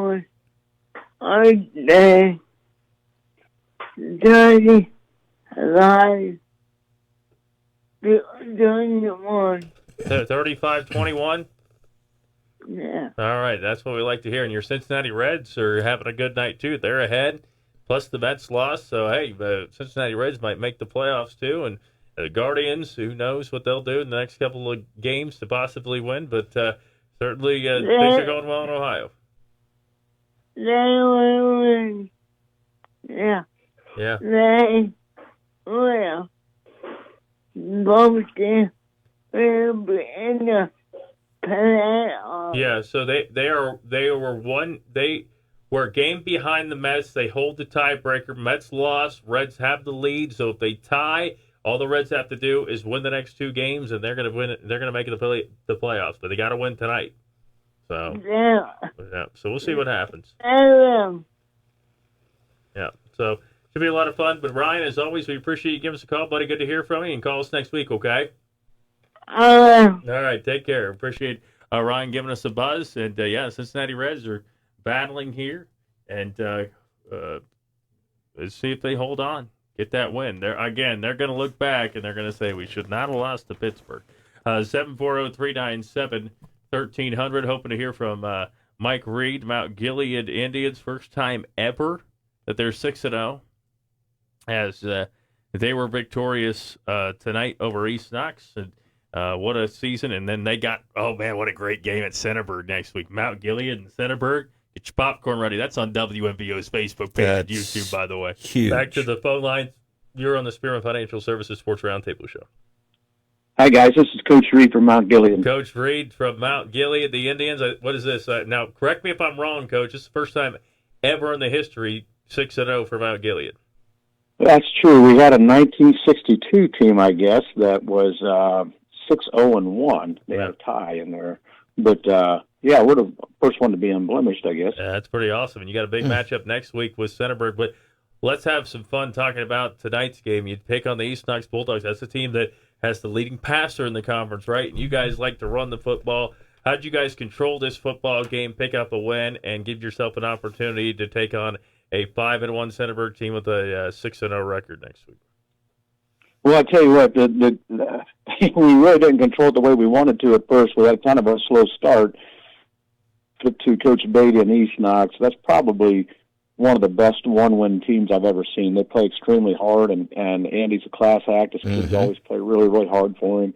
But they, as a matter of fact, they took the opening kickoff and marched right down the field and scored. Excuse me, and we didn't answer real quickly, so we had to make a lot of adjustments offensively to get guys blocked. And we took a 16-7 lead into halftime, and we got into halftime, got the kids settled down, made some adjustments defensively and offensively, and Lester's a tough kiddo to shut down. A lot of respect to him, and the whole offense for East Knox. But we settled down, got things blocked a little bit better in the second half, and we were able to control the clock and drive the field and get some scores. Last week, was it true you guys didn't even throw one pass against Fredericktown? That's correct. All right, and that's that's how you want to do it, though. Control the clock, and we've talked about it throughout, and that it seems like it's coming back a little bit for teams to control the clock, control the line of scrimmage, and that's how you can win football games. And I've seen it have a lot of success at the high school level, Mike. Yeah, and I gotta put my kids in the best possible situations and do what we do extremely well. We got some guys up front that really understand schemes offensively and defensively, and they're smart kids. They paid attention the last 4 years, and we got some great leadership. And we actually passed the ball tonight and had a touchdown pass even. But that's the only thing East Knox was giving us at first. So we actually completed a couple passes, and I don't know if that really loosened them up because they still played great defense. But we were able to get a couple things accomplished on the ground there. What's the message to your group leading into this big game against Centerburg? I know. You try to tell kids, like, every game is big, right? But they know, too, right? I mean, when you're talking about a 6-0 team against a 5-1 team, they know how important this game is Friday night on the road. Yeah, I mean, I know there's a lot of weeks left in the season after this, but so I don't know if the conference title's won this week, but it can be lost. But the message we send is the same one we've been talking about since last winter, the lifting program into the spring program into the summer program. And that is, we just got to continue to get better day by day. Yeah, they do know it's a big game. Like you said, I can't fool them.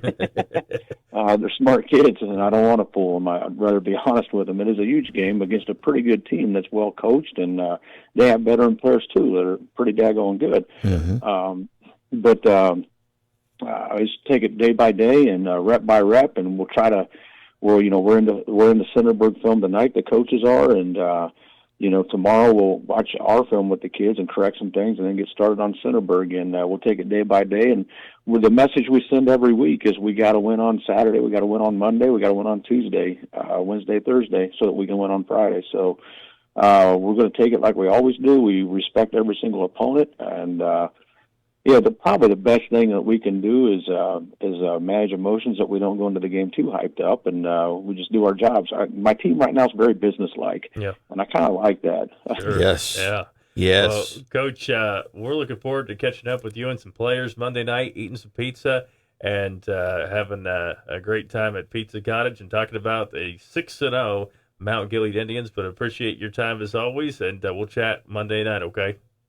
All right, thank you. Thank you very much, guys. All right, take care. Again, Coach Mike Reed, Mount Gilead Indians victorious again. And you got your purple on for Kenyon. But, for Kenyon. But certainly a big win again for the Mount Gilead Indians here tonight. All right, let's take this break. We'll come back, and a rundown of your high school football scores for Week 6 is next here on WQIO.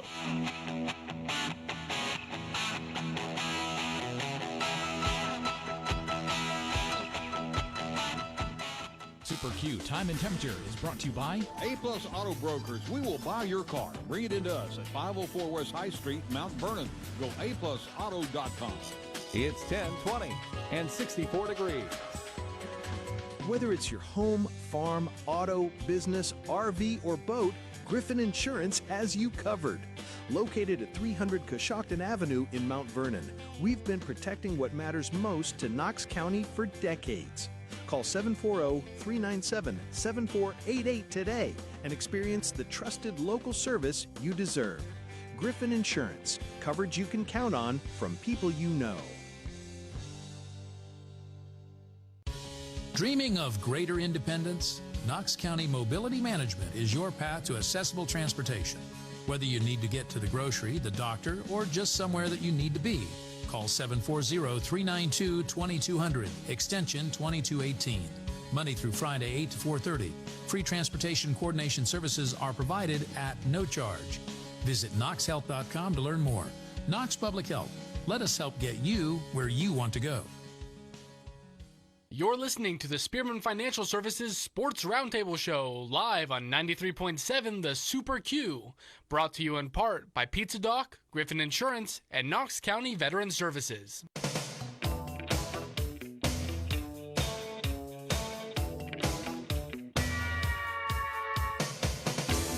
Welcome back. It is the Spearman Financial Services Sports Roundtable Show on the Super Q 93.7. You just heard Gary there. He's in the control room, and appreciate his work there. Brian, let's do a rundown. Final scores, Week 6 of high school football. We'll jump back to the phone lines here. Utica 43, Lakewood nothing, Lexington 48, Mansfield Senior 6, Clear Fork 31, Marion Harding 7, Northridge 29, Newark Catholic 28, Centerburg 47, Cardington 7, Mount Vernon 42, Zanesville nothing, Danville 34, Loudonville 28, Fredericktown 25, Northmore 13, Canal Winchester 45, Newark 41, Shelby 42, River Valley nothing, Heath 14, Johnstown 7, Big Walnut 42, Padua nothing, Galion 35, Highland nothing, Mount Gilead 39, the East Knox Bulldogs 7, Watkins Memorial in a real upset defeats Granville 35-28, and Sheridan shuts out Riverview 63-0. 740-397-1300. Give us a call and be part of the program.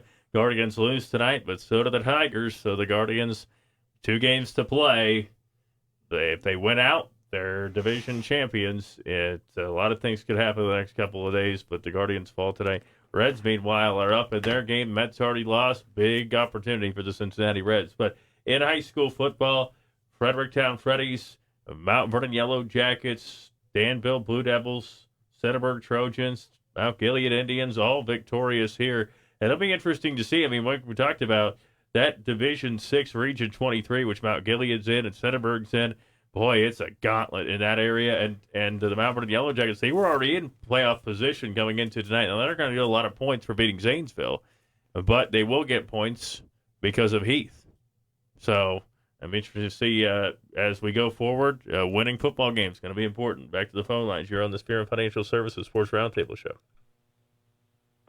Hey, this is Ed Hunnebarger of Loudonville. Ed Hunnebarger, Loudonville Redbirds. And, Coach, appreciate you giving us a call here. Well, you had a game tonight. You were battling back, and they had the lead for a while there, and then Danville late in the ball gave scores, and they beat you on the road. What stood out in this ball game?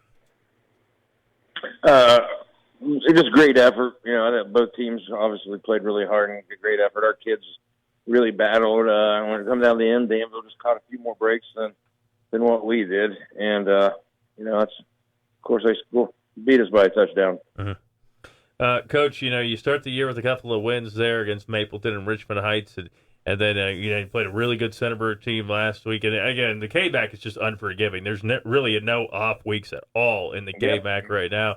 So you're going to have a battle on your hands at Fredericktown next week, and I know we're going to be over there for it. But what are some of the positives maybe you can get from tonight, and some of the things you say, hey, before we go and play at Fredericktown, we got to clean up some things?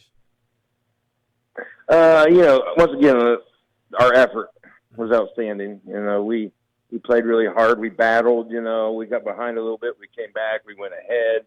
There was no quitting the kids. So that's always something to build on, that we're playing with extreme effort.